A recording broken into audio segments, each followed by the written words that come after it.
नमस्कार प्यारे बच्चों, आप सभी का लक्ष्य एकेडमी के ऑनलाइन प्लेटफॉर्म पर स्वागत है। मैं प्रतीक कटरे आज आप सभी के समक्ष पुनः उपस्थित हूं। पिछले वीडियो में हमने देखा था वर्ष 2023 का हिंदी विषय का प्रश्न पत्र, जिसमें हमने वस्तुनिष्ठ और 2 अंक के कुल 10 प्रश्नों को संपूर्ण रूप से हल कर दिया था। आज हम देखेंगे थोड़े से व्याख्यात्मक प्रश्न, जहां से हम प्रश्न क्रमांक 15 के पश्चात प्रश्न क्रमांक 16 से प्रारंभ करेंगे। तो आइए देखते हैं इसमें प्रश्न क्रमांक 16। आप देख रहे हैं इसमें प्रश्न क्रमांक 16 में पूछा गया फणीश्वर नाथ रेणु अथवा धर्मवीर भारती का साहित्यिक परिचय निम्न बिंदुओं के आधार पर दीजिए। साहित्यिक परिचय पूछा गया है, जिसको सटीक रूप से आपको लिखना होता है। किसी भी कवि का यहाँ से पूछ सकता है। तो 2023 में पूछा गया था फणीश्वर नाथ रेणु और धर्मवीर भारती का, जिसमें लेखकों के भी परिचय आपको लिखने को आते हैं और कवियों के भी आते हैं। यहाँ पर अभी लेखक के रूप में आया है, जिसमें पहला है 2 रचनाएं इनकी लिखना है, भाषा शैली लिखना है, उसके बाद साहित्य में स्थान लिखना है। तो प्यारे बच्चों, हम वर्ष 2023 का प्रश्न पत्र जो है उसको हल कर रहे हैं। अभी मॉडल टेस्ट पेपर हम नए वीडियो में लेकर आएंगे। तो अभी मैंने आपके लिए वर्ष 2023 के आधार पर जो प्रश्न पत्र जो था पिछले वर्ष जो पूछा गया था, उसमें पूर्ण रूप से एक व्याख्यात्मक हल लेकर आया हूं मैं। इसके पश्चात जैसे आप देख रहे हैं 2 रचनाएं यहाँ पर जरूर लिखिए, पर 2 रचनाओं के अलावा भी काफी सारी रचनाएं मैंने यहाँ पर स्लाइड में शामिल कर दिया है। पर जैसे 2023 का मॉडल टेस्ट पेपर मैं आपको करवाऊंगा, उसमें बिल्कुल सटीक रूप से व्याख्या में आपको बताऊंगा कि कितनी 2 रचनाएं, क्या प्रारूप आपको लेना है, कि 2 ही रचनाएं लिखना है, या भाषा शैली में कितना सटीक रूप से मुख्य मुख्य चीजें लिखना है। जैसे भाषा शैली में मैंने काफी सारी भाषा शैली को इस बार इस वाले वीडियो में शामिल किया है। साहित्य में स्थान जो है इसका भी थोड़ा सा व्याख्यात्मक हल है। पर जब आप देखेंगे मॉडल टेस्ट पेपर जब प्रारंभ हो जाएंगे आपके कल से, तो वहां पर क्या हो जाएगा, एकदम से सटीक प्रारूप में आपका यहाँ से जितना प्रश्न भी दिया रहेगा उतना ही आपको लिखना है। ठीक है, तो इसमें थोड़ा व्याख्या है, उसको थोड़ा देखना है। यहाँ पर आप देख रहे हैं फणीश्वर नाथ रेणु, हिंदी साहित्य के अंतर्गत फणीश्वर नाथ रेणु एक सबसे महत्वपूर्ण लेखकों में से एक रहे हैं। हाँ, आइए देखते हैं इनको।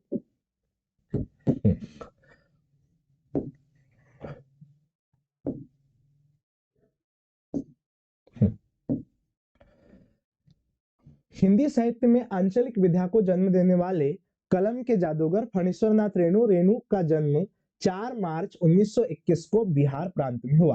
तो आपने एक सबसे महत्वपूर्ण बात यहाँ पर देखी कि आंचलिक विधा। आंचलिक विधा का मतलब होता है कि किसी क्षेत्र विशेष का जो स्थानीय विधाएं होती है, स्थानीय जो वर्णन होता है, स्थानीय जो घटनाएं होती है, उनको हम कहते हैं उसमें आंचलिक विधा। उसके बाद लिखा है उसमें कि 4 मार्च 1921 को बिहार प्रांत के अररिया जिले, बिहार प्रांत में एक जिला है अररिया जिले में फारबिसगंज के पास औरोही हिगना गांव में इनका क्या होता है, उसमें जन्म होता है। जन्म कहाँ पर होता है, औराही होता है, औराही हिगना नाम के गांव में इनका जन्म होता है। आपकी आरंभिक शिक्षा फारबिसगंज में और उसके साथ साथ अररिया नाम के जिले में हुई। स्वभाव से क्रांतिकारी होने तथा गांधी जी के आह्वान पर आपने भी भारतीय स्वतंत्रता संग्राम में भाग लिया था। मतलब इन्होंने भारतीय स्वतंत्रता संग्राम जो है उसमें भी भाग लिया था। किसने, फणीश्वर नाथ रेणु जी ने। आपकी पहली रचना जो थी, इनकी पहली रचना का नाम था प्यारे बच्चों इसमें मेला आंचल। यह सबसे महत्वपूर्ण और प्रसिद्ध रचना होती है फणीश्वर नाथ रेणु जी की, जो कि क्या होता है, एक उपन्यास होता है और इनके द्वारा लिखा गया। जैसे आप देख भी पा रहे हैं यहाँ से क्या है, उसमें मेला आंचल इनकी पहली रचना थी, जिस पर तत्कालीन राष्ट्रपति वीवी गिरी ने आपको पद्मश्री पुरस्कार से सम्मानित किया। यह सबसे महत्वपूर्ण प्रश्नों में से रहेगा कि पद्मश्री पुरस्कार से इनको सम्मानित किस रचना के लिए किया गया था। यह वस्तुनिष्ठ के आधार पर भी आपको पूछ सकता है, इसलिए इतनी व्याख्या मैं आपको यहाँ से पढ़ा रहा हूँ। ठीक है, तो आपने देखा कि यहाँ से मेला आंचल इनका एक उपन्यास है, जिस पर इनको क्या दिया गया था, पद्मश्री पुरस्कार। अज्ञे आपके परम मित्र थे। अज्ञे जी की जब हम बात करते हैं उसमें तो सच्चिदानंद हीरानंद वात्स्यायन अज्ञे जी जो थे, वो यहाँ से फणीश्वर नाथ रेणु जी के परम मित्र थे। आपने यहाँ से देखा। आपने 56 वर्ष की आयु में 11 अप्रैल 1977 को क्या है, उसमें पटना में इस संसार से विदा ले ली। तो पटना जो है वो बिहार की राजधानी है वर्तमान में। तो 1977 में फणीश्वर नाथ रेणु जी की क्या हो जाती है, उसमें मृत्यु हो जाती है। अब आप इसमें कहेंगे कि इसमें तो प्रश्न में क्या पूछा गया है, प्रश्न में तो सिर्फ इतना पूछा गया है कि क्या है, इसमें 2 रचना बताइए, भाषा शैली और साहित्य में स्थान। पर मैंने आपको अभी कुछ देर पहले कहा कि आपको क्या करना है, थोड़ा सा व्याख्यात्मक पढ़ना है, फिर हम इसका मॉडल टेस्ट पेपर पे बिल्कुल प्रारूप के आधार पर कि कितना लिखना है कितना नहीं लिखना है उसके आधार पर चर्चा करेंगे। तो अभी तो आप थोड़ा सा व्याख्यात्मक देखिए। इसके आगे देखते हैं हम यहाँ पर इनकी प्रमुख रचनाएं, जैसे कि आप देख रहे थे अभी रचनाओं में मुख्य मुख्य रचनाएं जो होगी वो मैं आपको बता दूंगा। इन सारी रचनाओं को आपको एक बार बस देख लेना है थोड़ा सा, हालांकि इतनी रचनाएं आपको याद नहीं करना है, इसका विशेष ध्यान रखिएगा। इनका एक जो महत्वपूर्ण उपन्यास है, उपन्यास में आपको क्या याद रखना है, जुलूस। यह एक महत्वपूर्ण प्रश्न आपके वस्तुनिष्ठ के लिए भी हो सकता है कि धर्मवीर यहाँ से फणीश्वर दास रेणु जी के द्वारा लिखा गया एक महत्वपूर्ण जो उपन्यास है वह क्या है आपका यहाँ से जुलूस। दूसरा जब आप देखेंगे तो मैला आंचल, अभी हमने देखा कि यह इनकी पहली रचना थी जिसके लिए इनको पद्मश्री भी दिया गया था। उसके बाद आप देखेंगे यहाँ से पलटू बाबू जो रहेगा, यह भी एक रचना है, पलटू बाबू रोड, ये भी आपका एक उपन्यास है। संस्मरण की बात करते तो वन तुलसी की गंध, यह इनका सबसे महत्वपूर्ण संस्मरण है। रिपोर्टाज, जिसमें रिपोर्ट के आधार पर क्या होता है वर्णन किया जाता है नेपाली क्रांति की कथा, ये रिपोर्टाज है। कहानी संग्रह में आपको एक ठुमरी याद रखना है। दूसरा कहानी संग्रह आपको अच्छे आदमी याद रखना है कि अच्छे आदमी और ठुमरी इनकी दोनों की दोनों एक सबसे महत्वपूर्ण कहानियां थी। तीसरी आदिम रात्रि की महक, यह भी इनकी एक सबसे महत्वपूर्ण कहानी है, उसको भी याद रखिएगा। उसके बाद हम देखते हैं तो रेणु रचनावली, ये उतना खास नहीं पर 5 खंडों में समग्र रूप से इसको विभाजित किया गया था, इसको याद रख लेना कि रेणु रचनावली जो है वो कितने खंडों में थी, तो 5 खंडों में थी। क्योंकि प्यारे बच्चों ऐसे प्रश्न जो होते हैं ये वस्तुनिष्ठ के आधार पर आपको परीक्षा में पूछे जा सकते हैं।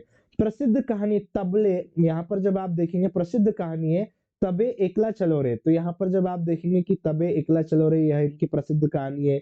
दूसरा आप देखेंगे तो यहाँ से दूसरी कहानी यहाँ पर जब आप देखेंगे तो लाल पान की बेगम, यह एक महत्वपूर्ण कहानी। पंचलाइट देख रहे हैं, यह भी एक महत्वपूर्ण कहानी।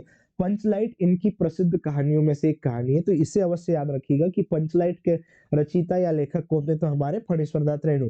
पहलवान की ढोलक को आप देख रहे हैं, तो पहलवान की जो ढोलक है प्यारे बच्चों, यह आपके ऑलरेडी पाठ्य पुस्तक में पहले से ही यहाँ पर पूछा, ये आपके पाठ्य पुस्तक में वर्णित है। आपको पहलवान की ढोलक जो है वो आपकी किताब में भी देखने को मिलती है। इसके आगे हम देखते हैं इसमें भाषा शैली। भाषा शैली में आप देखेंगे कि रेणु जी ने आम बोलचाल की खड़ी बोली को अपनाया, मतलब इन्होंने एक आम बोलचाल की खड़ी बोली को अपने भाषा शैली के अंतर्गत अपनाया है। ग्रामीण क्षेत्र की जब हम बात करते हैं तो वहां सामान्य रूप से विविध प्रकार के लोग रहते हैं जो अलग अलग जातियों से संबंध रखते हैं, तो उस प्रकार की जो आम बोलचाल की भाषा जो गाँव में वहां पर प्रयोग की जाती है, उस प्रकार की खड़ी बोली को किसने अपनाया, फणीश्वर नाथ रेणु जी ने। जिसमें तद्भव एवं देशज शब्दों की प्रधानता है। तद्भव शब्द तो आप समझती हैं, ऐसे शब्द जो संस्कृत भाषा के शब्द होते हैं किंतु वो परिवर्तित स्वरूप में आ जाते हैं, ऐसे शब्दों को क्या कहा जाता है वहां पर, तद्भव शब्द। जैसे हम कहते हैं, जैसे आपने देखा होगा कृपुर नाम का एक शब्द होता है, अगर कृपुर को हम वर्तमान समय में कपूर कहते हैं तो यह एक प्रकार का क्या कहलाएगा, तद्भव शब्द कहलाएगा। देशज शब्द की हम बात करेंगे तो देशज शब्द क्या होते हैं, जैसे कि आप देखेंगे कि ग्रामीण क्षेत्रों में जो प्रयोग किए जाते हैं, लाठी शब्द जो हो जाएगा वह एक प्रकार का देशज शब्द हो जाएगा। समोसा जो होता है यह भी एक प्रकार का देशज शब्द होता है। झमाझम जो शब्द होता है, झमाझम, यह भी क्या कहलाएगा, देशज शब्द।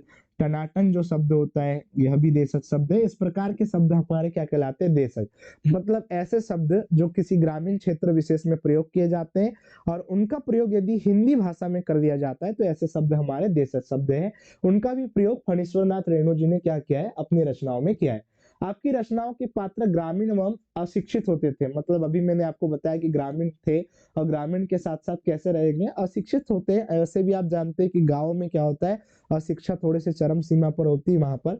इसके बाद आप देखेंगे जो गांव में बोले जाने वाले विकृत शब्दों का प्रयोग करते थे, तो इनकी रचनाओं के अंतर्गत क्या था कि जो पात्र होते थे वहां पर जितने भी प्रकार के पात्र इनकी कहानी में उपन्यास में थे वो गांव के लोग हुआ करते थे। अशिक्षित भी होते थे वो, उतना उनको क्या था उसमें शिक्षा नहीं थी, जानकारी नहीं थी, और वो क्या करते थे, गांव में बोले जाने वाले विकृत शब्दों का प्रयोग करते थे। विकृत मतलब जो ग्रामीण क्षेत्र में प्रयोग किया जाता है सामान्य से शब्द, जैसे कि अगर हम देखते हैं इधर भी देखिए, सभी जानते हैं कि नमक के बिना सब्जी, सब्जी के बिना नमक। यहाँ पर देखो इसकी नमक की बड़ी महत्वपूर्ण आवश्यकता होती है सब्जी के अंतर्गत, अगर नमक नहीं होगा तो स्वाद नहीं आएगा। पर विकृत शब्द की हम बात करते हैं तो सामान्य रूप से ग्रामीण क्षेत्रों में नमक को ही क्या कहा जाता है, नोन कहा जाता है। तो नोन एक प्रकार का क्या कहलाएगा, थोड़ा सा विकृत शब्द कहलाएगा, अजीब सा जो शब्द होता है। तो आप देख रहे यहाँ पर आप देख रहे ग्रामीण मुहावरों और कहावतों के जीवन पर्यंत प्रयोग आपकी भाषा में देखने को मिलते हैं। तो गांव में जो मुहावरे होते हैं और उसके साथ साथ जो कहावत जो होती है उनके जीवन पर्यंत जो है जीवन के प्रयोग आपकी जीवंत प्रयोग कहा गया है। जीवंत मतलब एक प्रकार का सजीव प्रयोग, जिस पर यहाँ से बोलने पर एक प्रकार से क्या हो जाता है, वह सटीक रूप से किसी व्यक्ति विशेष पर छप सा जाए, उसका प्रयोग पढ़ने पर प्रभाव मिल जाए उसको जीवंत प्रयोग कहेंगे। आपने यथा आवश्यकता अनुसार अंग्रेजी एवं उर्दू शब्दों का प्रयोग भी किया है, इसको अंग्रेजी कर देना है। यथा आवश्यकता अनुसार अंग्रेजी शब्दों का भी प्रयोग किया है और उसके साथ साथ उर्दू शब्दों का प्रयोग किया है। आपकी रचनाओं में भाषा पात्रानुकूलता भी दिखाई देती है।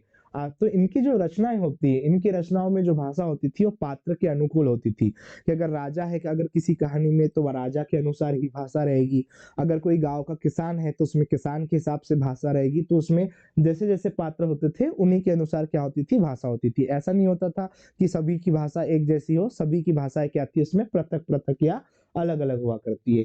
अब आप देख रहे हैं कि रेणु जी की शैली के विविध रूप निम्नलिखित है। अभी मैंने आपसे कहा था कि इसका थोड़ा सा व्याख्यात्मक हल हम यहाँ पर देख रहे हैं, तो आपको थोड़ा सा ज्यादा इसमें शैली के बारे में देखना है। सबसे पहली शैली आप देख रहे हैं यहाँ पर मनोवैज्ञानिक शैली।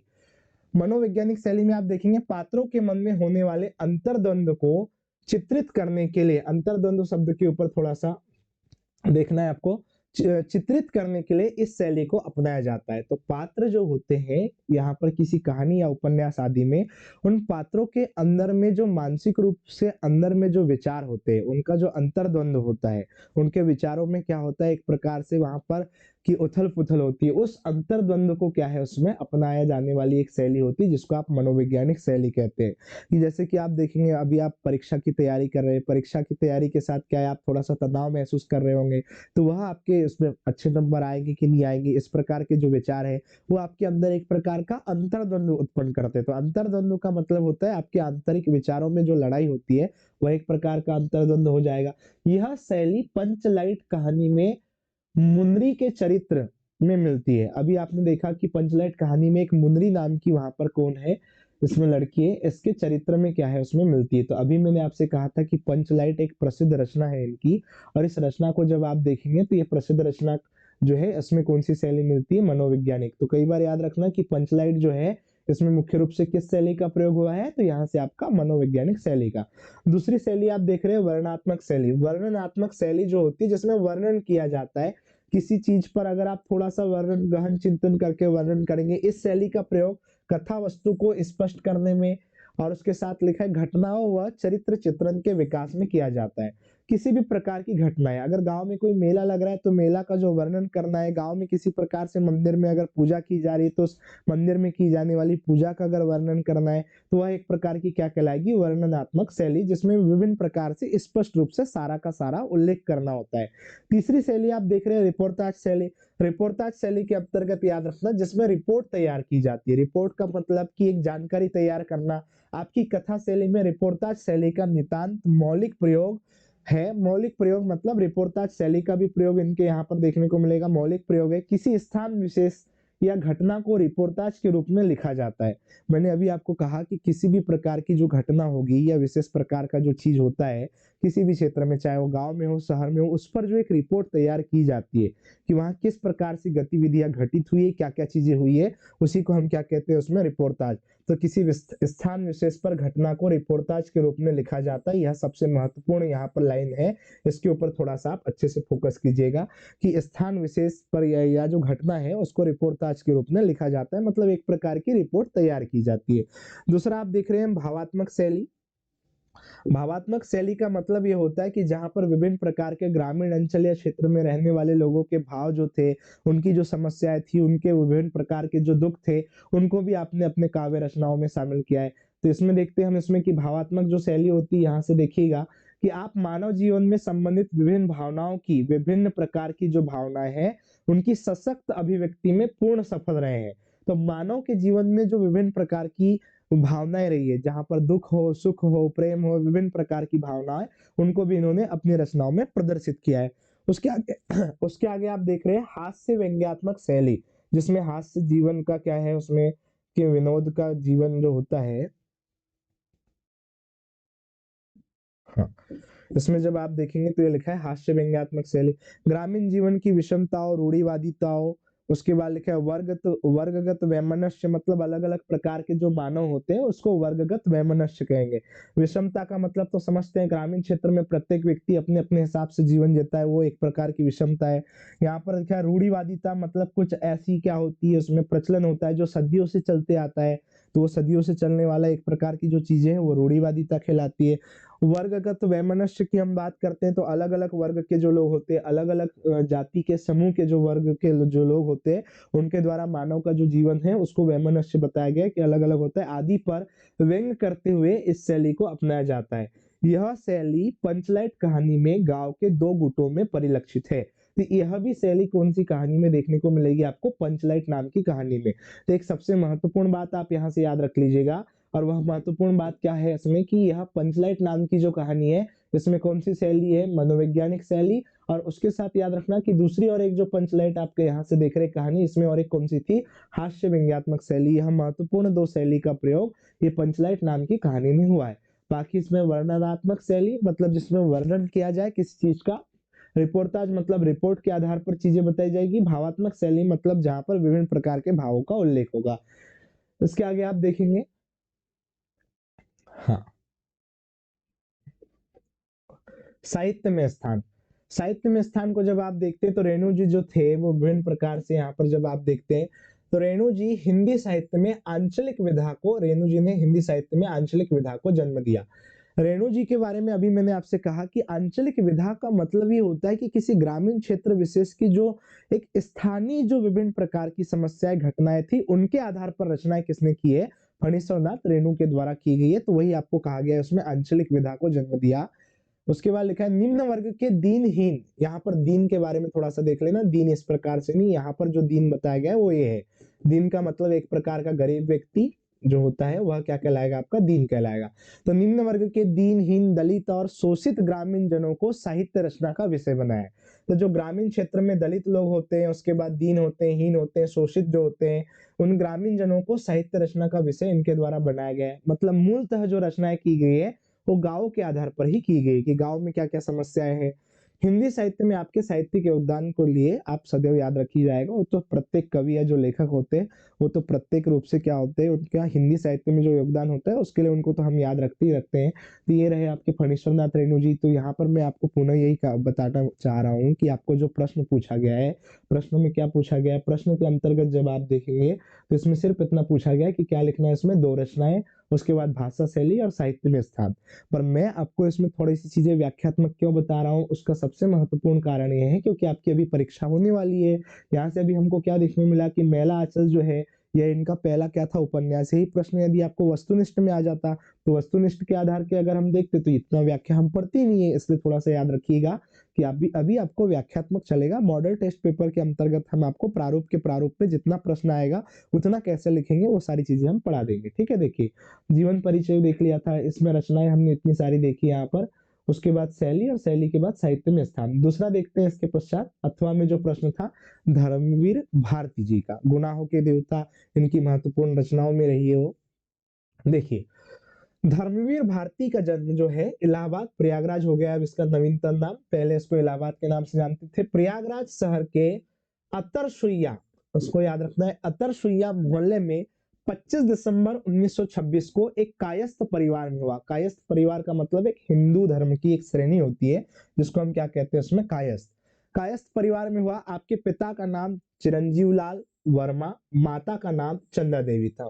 चंदा देवी किसकी बब्बी थी या माता थी? तो धर्मवीर भारती जी की। उसके बाद प्रथम श्रेणी में हिंदी विषय, ये सब सारी चीजें आपको नहीं देखना है तो ये इतना यहाँ पर आपको नहीं देखना है। इसके बाद देखिए महत्वपूर्ण चीज जो मैं आपको बताता हूँ कि 1972 में आपको पद्मश्री से अलंकृत किया गया। यह एक सबसे महत्वपूर्ण लाइन आपके लिए हो सकती है, वस्तुनिष्ठ के लिए जो परीक्षा में पूछा जा सकता है कि इनको पद्मश्री से कब नवाजा गया था? तो 1972 में। उसके बाद आपने लिखा है कि इसके अतिरिक्त आपको हल्दी घाटी, श्रेष्ठ पत्रिका, ये सारी चीजें इतनी देखनी है आपको। ठीक है, इसके आगे देखते हैं हम यहाँ पर। दूसरा देख रहे हैं इसमें रचनाएं। रचनाएं में आपको याद रखना है, रचनाएं के पहले प्यारे बच्चों याद रखना धर्मवीर भारती जी के बारे में दो चार चीजें अच्छे से याद रखना है। सबसे महत्वपूर्ण बात यह कि इनके पिताजी का नाम क्या है, माता का नाम क्या है, और इनका जन्म जो है कहाँ हुआ था? उत्तर प्रदेश के इलाहाबाद के अंतर्गत 25 दिसंबर 1926 को। बाकी आपने देखा कि पद्मश्री जो पुरस्कार है ये कब दिया गया उनको? 1972 में दिया गया। काफी सारे पुरस्कार है यहाँ पर आप देख सकते हैं, उसमें स्लाइड में लिखे हुए हैं, पर इतने पुरस्कार आपको पूछे नहीं जाते। वो तो हमने क्या है आपको एक बताने के लिए कि सारी चीजें आपको गहन रूप से पढ़नी है, इसलिए हमने इतना सारा यहाँ से टाइप करवाया। देखिए दूसरी सबसे महत्वपूर्ण बात की रचनाएं, मुख्य मुख्य कौन कौन सी रचनाएं याद रखना है जो परीक्षा में आ सकती है। तो इनके उपन्यास देखना, सूरज का सातवां घोड़ा यह एक सबसे महत्वपूर्ण रचना है जो परीक्षा में आपको बार बार देखने को मिलेगी। गुनाहों का देवता, यह आपके धर्मवीर भारती जी का क्या है, एक सर्वश्रेष्ठ उपन्यास में से रहता है जो सबसे ज्यादा बार परीक्षा में आईएमपी रूप से महत्वपूर्ण रूप से पूछा जाएगा। 11 सपनों का देश, यह भी एक सबसे महत्वपूर्ण रचना है जिसे आपको याद रखना है, 11 सपनों का देश। प्रारंभ व समापन, प्रारंभ व समापन जो था यह भी उनका क्या होता है, एक उपन्यास। कविता संग्रह में याद रख लेना, कनुप्रिया जो महत्वपूर्ण कविता होती है परीक्षा में कई बार आती है। और उसके बाद ठंडा लोहा किसकी रचना है, यह एक सबसे महत्वपूर्ण कविता है उनकी की ठंडा लोहा, इसको भी याद रखिएगा। कहानी संग्रह में याद रखना मुर्दों का गांव, यह एक महत्वपूर्ण कहानी इनके द्वारा जो लिखी गई थी। उसके बाद स्वर्ग और पृथ्वी, इसको याद रखिए, स्वर्ग और पृथ्वी यह भी इनकी महत्वपूर्ण कहानी है, इसको याद रखिएगा। और उसके बाद चांद और टूटे हुए लोग, चांद और टूटे हुए जो लोग हैं यह भी इनकी एक महत्वपूर्ण रचना है। तो मुख्य मुख्य रचना आप यहाँ से देख सकते हैं, इनको याद रखना है आपको। उसके बाद लिखा है उसमें गीति नाट्य, अंधा युग जो है यह इनकी महत्वपूर्ण रचनाओं में से एक है, अंधा युग, इसको कभी भूलना नहीं। किसको नहीं भूलना है, अंधा युग को नहीं भूलना है, मुर्दे के गांव को नहीं भूलना है। कनुप्रिया इनकी महत्वपूर्ण रचना है, ठंडा लोहा महत्वपूर्ण है, गुनाहों का देवता, और उसके बाद सूरज का सातवां घोड़ा, प्रारंभ एवं समापन, ये इनकी सबसे महत्वपूर्ण रचनाओं में से एक रचना है जो आपको वस्तुनिष्ठ प्रश्नों के अंतर्गत भी पूछी जा सकती है। निबंध संग्रह की जब हम बात करते हैं तो इनके द्वारा क्या क्या निबंध लिखे गए, तो याद रखना उसमें पश्चिमती इनका प्रमुख निबंध, कहानी अनकहानी यह भी है, मानव मूल्य और साहित्य, ठेले पर हिमालय, ठेले पर हिमालय को याद रखना, यह भी इनका एक सबसे महत्वपूर्ण निबंध है। एकांकी में इन्होंने क्या लिखा, तो याद रखना नदी प्यासी थी, ये इनकी एकांकी है। नीली झील जो है यह भी इन्हीं की रचना है, आवाज का नीलम, इसको लाइटली देख लेना। आलोचना, इनमें आलोचना के रूप में प्रगतिवाद एक समीक्षा, यह सबसे महत्वपूर्ण बात रहेगी कि इससे प्रश्न आ जाएगा कि प्रगतिवाद एक समीक्षा जो है ये किसके द्वारा लिखा गया है। तो याद रखना प्रगतिवाद से संबंधित है, ये किसके द्वारा, तो धर्मवीर भारती जी के द्वारा। मानव मूल्य और साहित्य, ये इतना सारी चीजें नहीं आती पर फिर भी इसको थोड़ा सा देख लेंगे हम। मैंने अभी आपको, मैं बार बार कह रहा हूँ कि मैं आपको थोड़ा सा व्याख्यात्मक हल बता रहा हूँ, इसके बाद जो है हम यहाँ से क्या करेंगे, सटीक रूप से बताएंगे जब कितना लिखना है, कितना आपको परीक्षा में लिखना है, यह मॉडल टेस्ट पेपर के पहले ही प्रश्न में आप प्रश्न पत्र में देख लेंगे, जिसको मैं आपको कल हल करवाऊंगा। देखिए, तो आपने देखा मुख्य मुख्य रचनाएं किसकी है, धर्मवीर भारती जी की। इसके बाद आप देख रहे हैं भाषा शैली, भाषा शैली में आप देखेंगे कि आपकी भाषा में सरलता, सहजता, सजीवता व आत्मीयता का पुट है।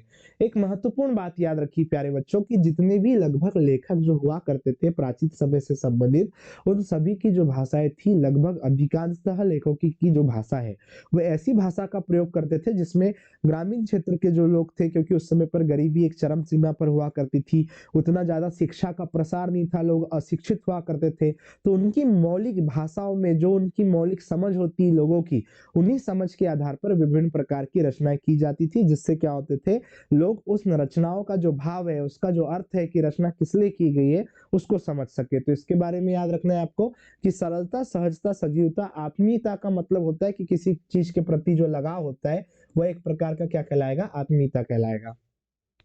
इसी कारण आपकी भाषा बोलचाल की खड़ी बोली है। अभी मैंने कुछ देर पहले बताया था कि फणीश्वर नाथ रेणु ने भी एक प्रकार से क्या किया था, बोलचाल की खड़ी बोली का प्रयोग किया था। आपकी भाषा पे संस्कृत और यहाँ संस्कृत के बाद देशज, उर्दू, अंग्रेजी तद्भव शब्दों का प्रयोग देखने को मिलता है। इस प्रकार के शब्दों का प्रयोग किसकी भाषा में देखने को मिलेगा, तो धर्मवीर भारती जी की भाषा शैली में आपको देखने को मिलेगा। ठीक है, इसके आगे जब हम देखेंगे, हाँ, इसमें देखिए कुछ शैली देखते हैं। धर्मवीर भारती ने विषय के अनुसार अपनी रचनाओं में अनेक प्रकार की शैली का प्रयोग किया है, तो मैं आपको वही चीज बता रहा हूँ। अभी देखिए कुछ देर पहले हमने क्या देखा कि भावात्मक शैली, अब भावात्मक शैली का प्रयोग किसने किया था, तो फणीश्वर नाथ रेणु जी ने भी किया था। उसके बाद वर्णनात्मक शैली का प्रयोग भी उन्होंने किया था। तो वही चीजें मैं आपको बता रहा हूँ कि बार बार जब चीजों को आप थोड़ा सा पढ़ेंगे, रिवाइज करेंगे, तो आपको चीजें और बनते चले जाएगी। देखिए इसमें लिखा है विवेचनात्मक शैली इनकी एक सबसे महत्वपूर्ण शैली थी। निबंधों में गंभीर विचारों को व्यक्त करने के लिए इस शैली का प्रयोग किया जाता है। ये सबसे महत्वपूर्ण पॉइंट रहेगा कि निबंधों में जो गंभीर विचार होते हैं प्यारे बच्चों, उन गंभीर विचारों को व्यक्त करने के लिए किस शैली का प्रयोग किया जाता है, तो उसमें विवेचनात्मक शैली का प्रयोग होता है। यह महत्वपूर्ण बात है जो आपको याद रखनी ही रखनी है।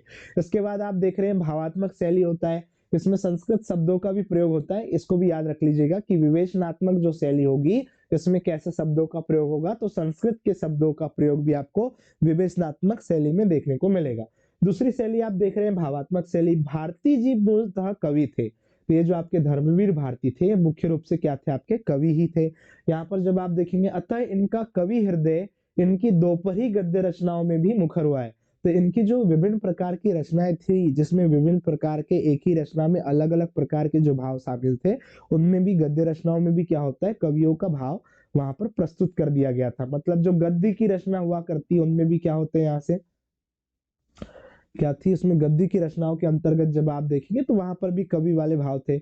वर्णनात्मक शैली को जब आप देखते हैं, जहां घटनाओं, वस्तुओं या स्थानों का वर्णन, अभी कुछ देर पहले मैंने आपको बताया था भैया कि यहाँ पर जब आप देखते हैं वर्णनात्मक शैली कैसी शैली होती है, जिसमें आप किसी घटना विशेष का, वस्तु विशेष का वर्णन करते हैं। यदि आप मेला घूमने चले गए, मेला का वर्णन आपने कर दिया, झूला लगा था, टूट गया, ऐसा हो गया, वैसा हो गया, खाकर आ गए वहां से समोसा, चाय और क्या होता है उसमें, जलेबी, ये सब चीजें क्या होती है, इसको वर्णन करना कहते हैं। बहुत सारे लोग आए थे मेला में, हमने भी 10-20 रुपए का कुछ कुछ खा लिया, बाकी तो देखते ही रह गए, ऐसे सब चीजें क्या कहलाएगी, आपकी वर्णनात्मक शैली कहलाएगी। तो इसको याद रखना कि मुख्य शैली विवेचनात्मक शैली, जिसका निबंध के जो होते हैं गंभीर विचार, उनको व्यक्त करने के लिए इसका प्रयोग किया जाता है। बाकी भावात्मक जो शैली है और ये जो वर्णनात्मक जो शैली है, इन दो शैलियों को अभी हमने फणीश्वर नाथ रेणु जी केस पे भी देखा था। फिर देख रहे हैं आप चित्रात्मक शैली। चित्रात्मक शैली के बारे में देखते हैं, भारती जी शब्द चित्र अंकित करने में दक्ष है। शब्द चित्र अंकित करने का मतलब होता है ऐसे शब्दों का प्रयोग अपने काव्य में कर दिया जाए जिससे पढ़ने वाले व्यक्ति को क्या हो जाए, उसके मस्तिष्क पटल पर एकदम से छाया चित्र अंकित हो जाए, ऐसे वाले को ही कहा जाता है शब्द चित्र अंकित करने वाली शैली। जहां घटनाओं एवं व्यक्तियों व प्रकृति के शब्द चित्र अंकित किए गए, विभिन्न प्रकार की घटना, अभी मैं आपको कह दूंगा कि उसमें ट्रेन आ रही है तो आपके दिमाग में ट्रेन का छाया चित्र आ जाएगा, वही एक प्रकार की क्या है, चित्रात्मक शैली है। मतलब इस प्रकार से प्रस्तुतिकरण कर दिया जाए कि संपूर्ण छाया चित्र आपको एकदम से फोटो के रूप में, छाया चित्र के रूप में, बिंब के रूप में दिखने लगे। व्यक्तियों का प्रकृति के शब्द चित्र अंकित किए, वहां इनकी शैली चित्रात्मक होती है। इसको याद रखना, चित्रात्मक शैली का प्रयोग भी धर्मवीर भारती जी के द्वारा किया गया है। हास्य व्यंग्य पूर्ण प्रतीकात्मक शैली, भारती जी ने, यहाँ पर जब आप देखेंगे, भारती जी ने यथा स्थान पर हास्य व व्यंग्य का भी प्रयोग किया है। हास्य जो चीजें है, कटाक्ष जो होता है, उसके बाद जो ताना होता है, उसको हम क्या कहते हैं, उसमें व्यंग्य कहते हैं।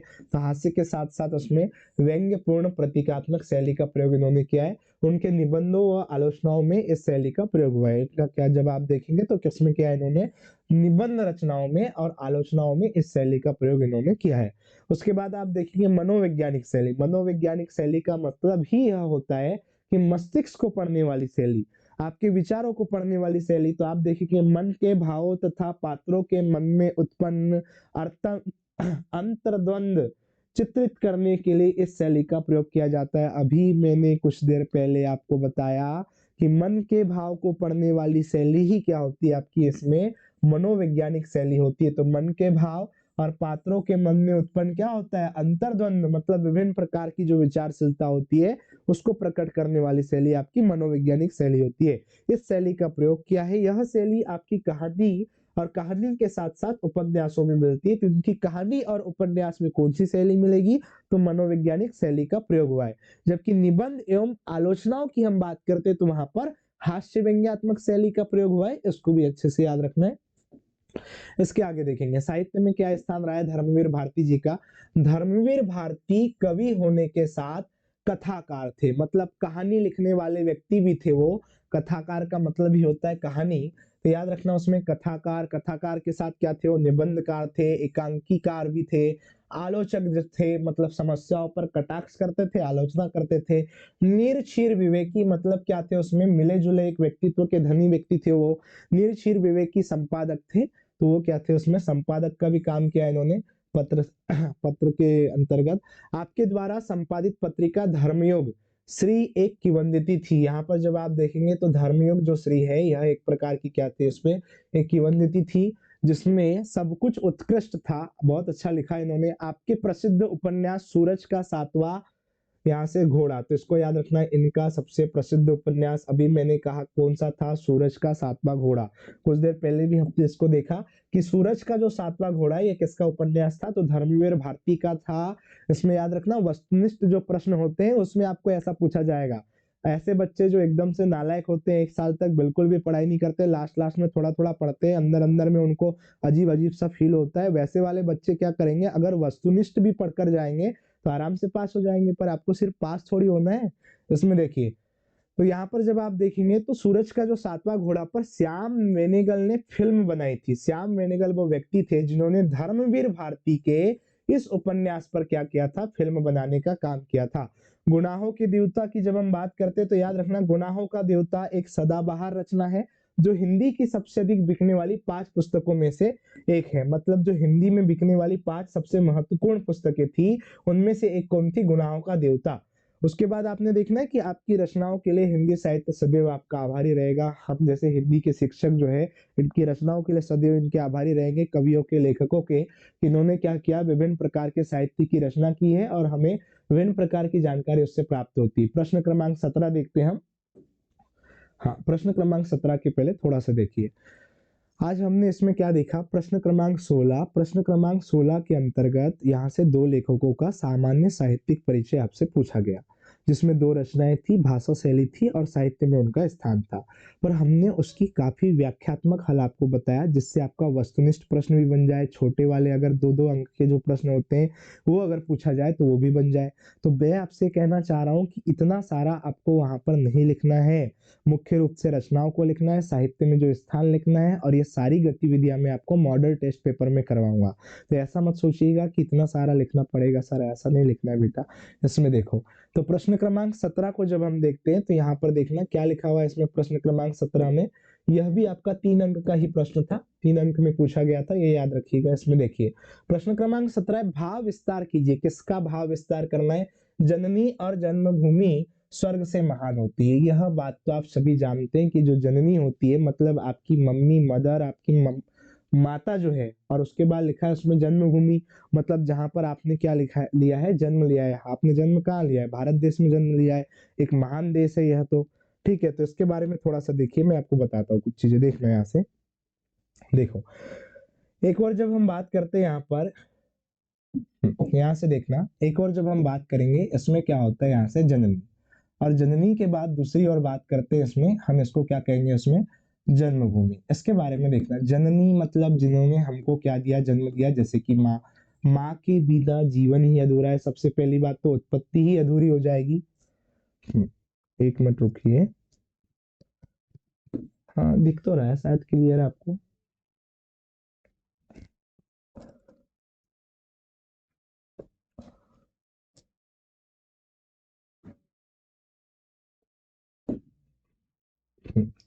जबकि जन्मभूमि की जब हम बात करते हैं तो यहाँ से याद रखना जन्मभूमि जो है इसके बारे में जब आप देखेंगे तो जिस स्थान पर आपने जन्म लिया है उसको ही हम क्या कहते हैं, उसमें जन्मभूमि मतलब एक प्रकार का स्थान, या स्थान नहीं तो इसे हम क्या कह सकते हैं, मतलब किसी विशेष प्रकार का क्षेत्र जहां पर आपने जन्म लिया है उस स्थान या क्षेत्र को हम क्या कहेंगे, जन्मभूमि।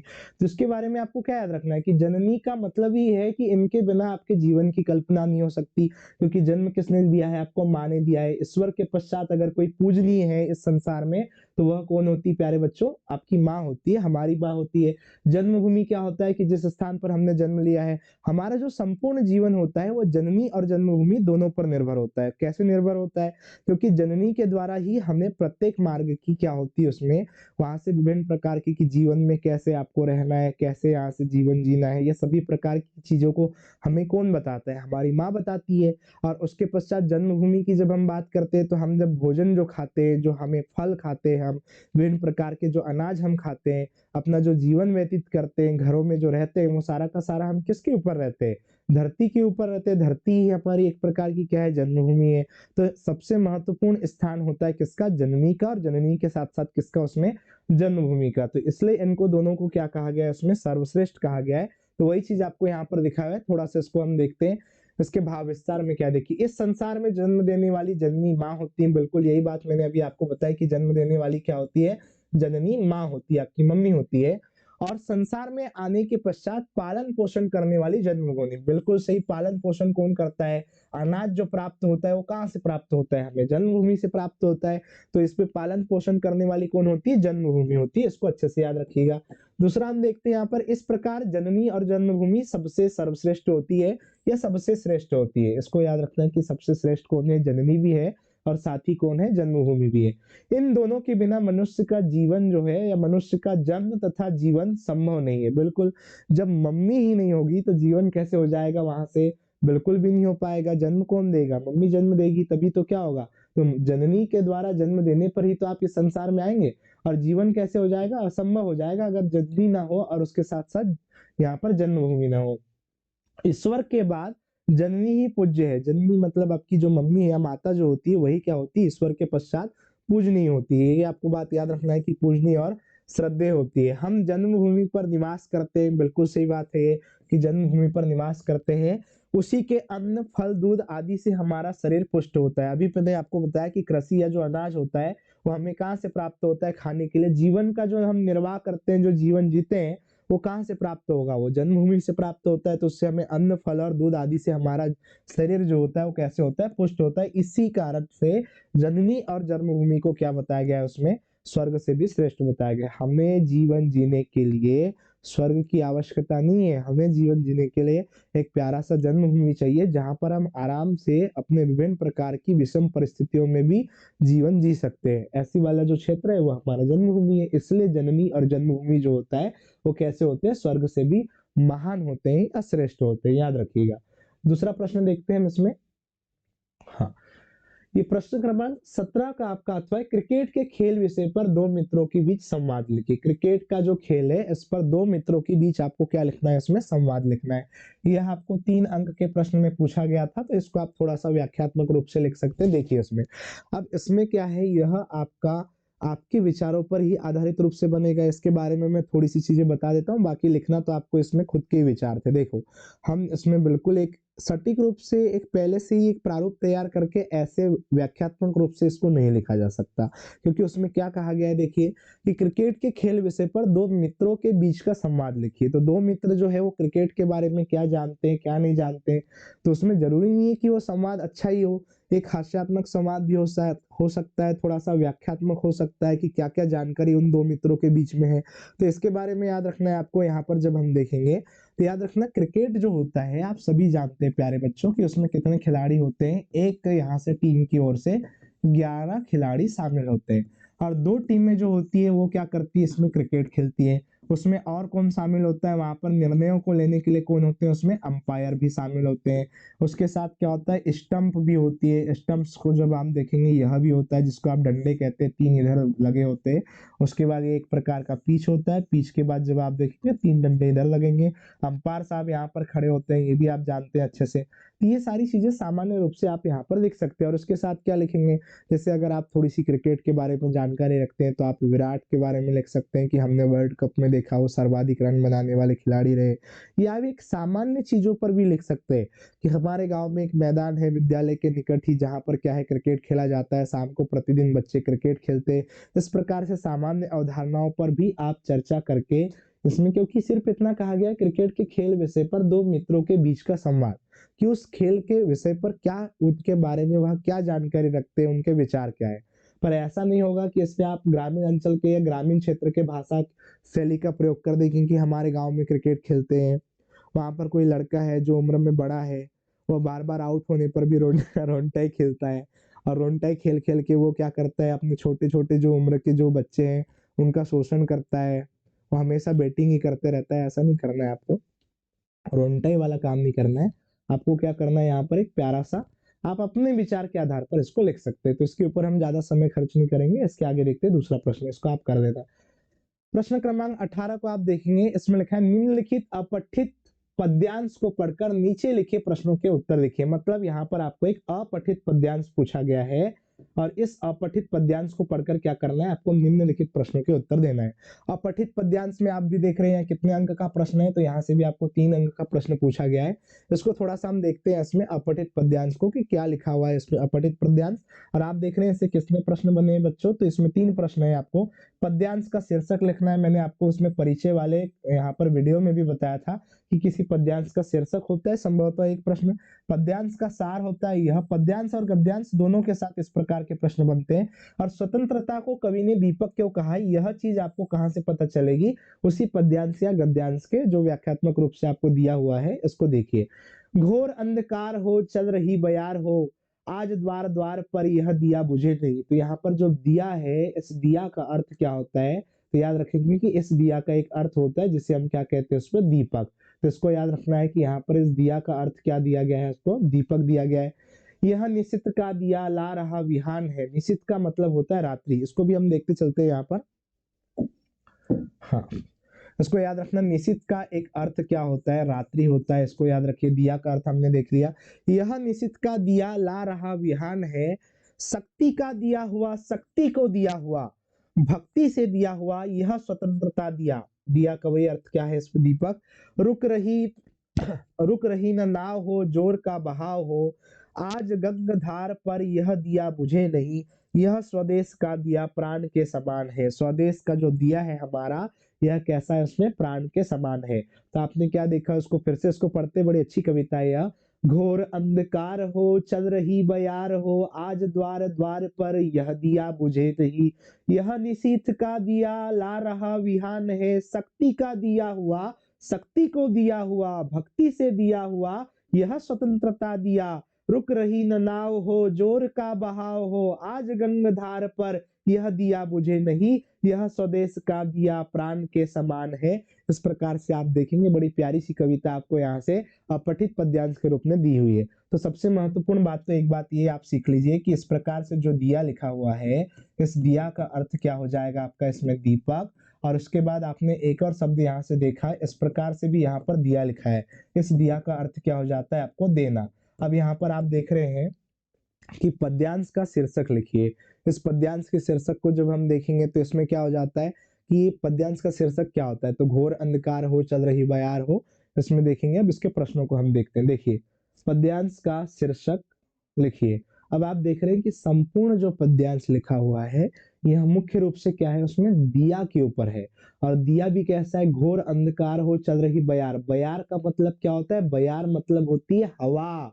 तो इसमें घोर अंधकार में भी क्या है, एक हवा चल रही है। फिर भी क्या है, आज द्वार द्वार पर, प्रत्येक द्वार पर क्या हो रहा है, दिया बुझे नहीं, मतलब दिया को बुझने नहीं देना है, ये बताया जा रहा है। यह निशीथ का दिया, मतलब निशीथ मतलब होता है अर्धरात्रि, आधी रात्रि का समय।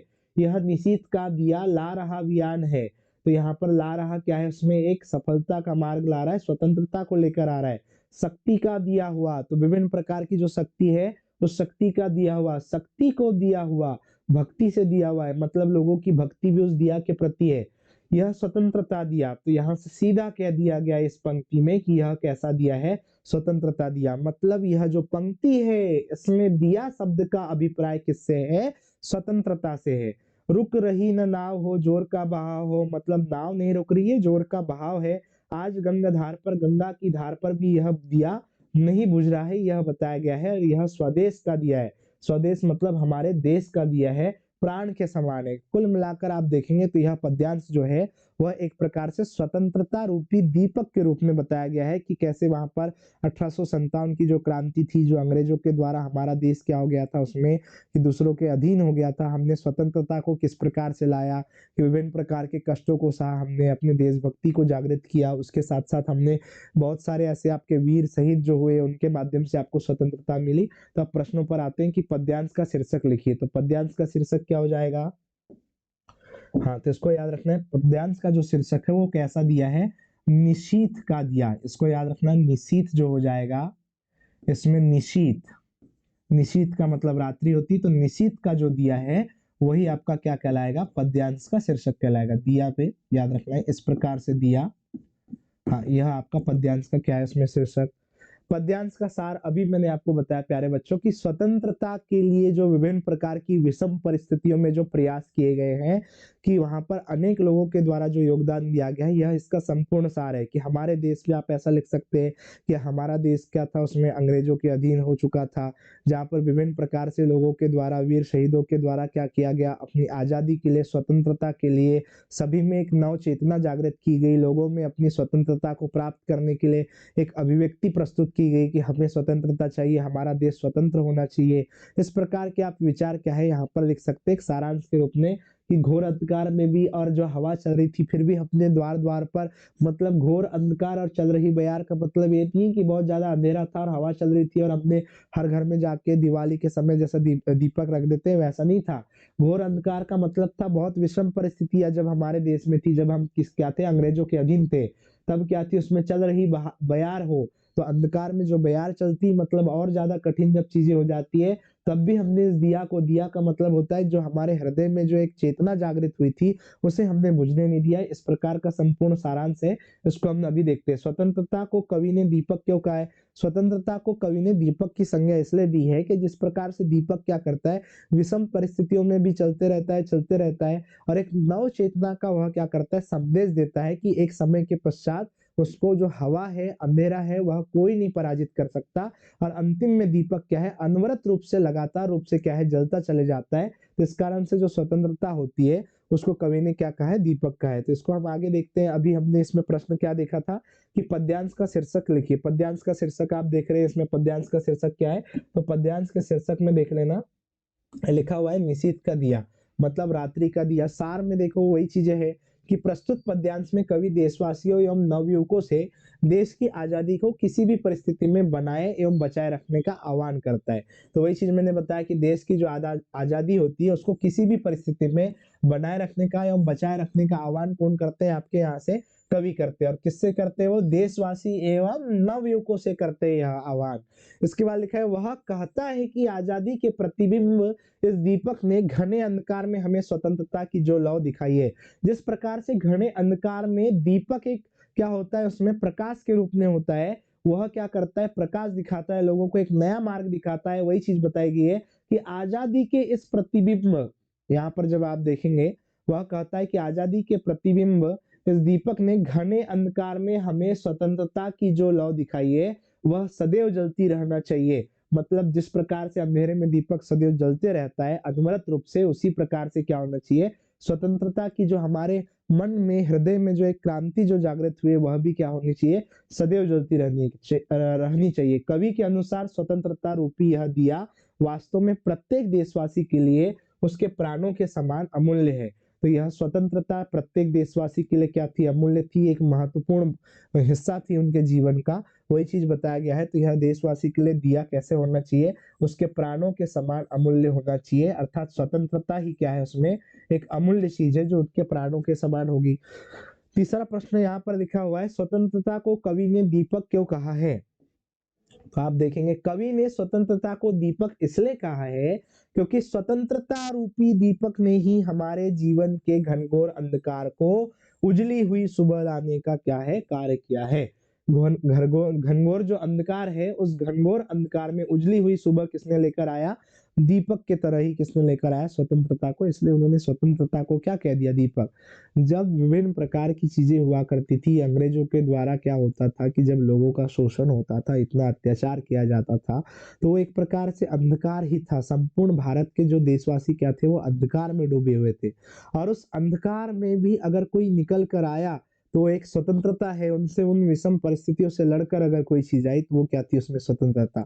इसलिए क्या कहा है कि जैसे दीपक क्या करता है, घोर अंधकार जब होता है, हवा चलते रहती है, विषम परिस्थितियां होती है, फिर भी वह दीपक क्या करता है, एक प्रकाश में करता है, अंतिम में सभी लोगों को एक निश्चित मार्ग दिखाता है। इसी प्रकार से यहाँ पर स्वतंत्रता जो है वो भी विषम परिस्थितियों से प्राप्त हुई है। इसी कारण से उन्होंने क्या कहा है कि स्वतंत्रता को कवि ने क्या कह दिया, उसमें दीपक। इसके आगे देखेंगे हम। हाँ, प्रश्न क्रमांक, इसमें आप देख रहे हैं प्रश्न क्रमांक क्या रहेगा आपका, ये 17 रहेगा, शायद 17 पढ़ रहे हैं इसमें। प्रश्न क्रमांक 18। हाँ, प्रश्न क्रमांक 18।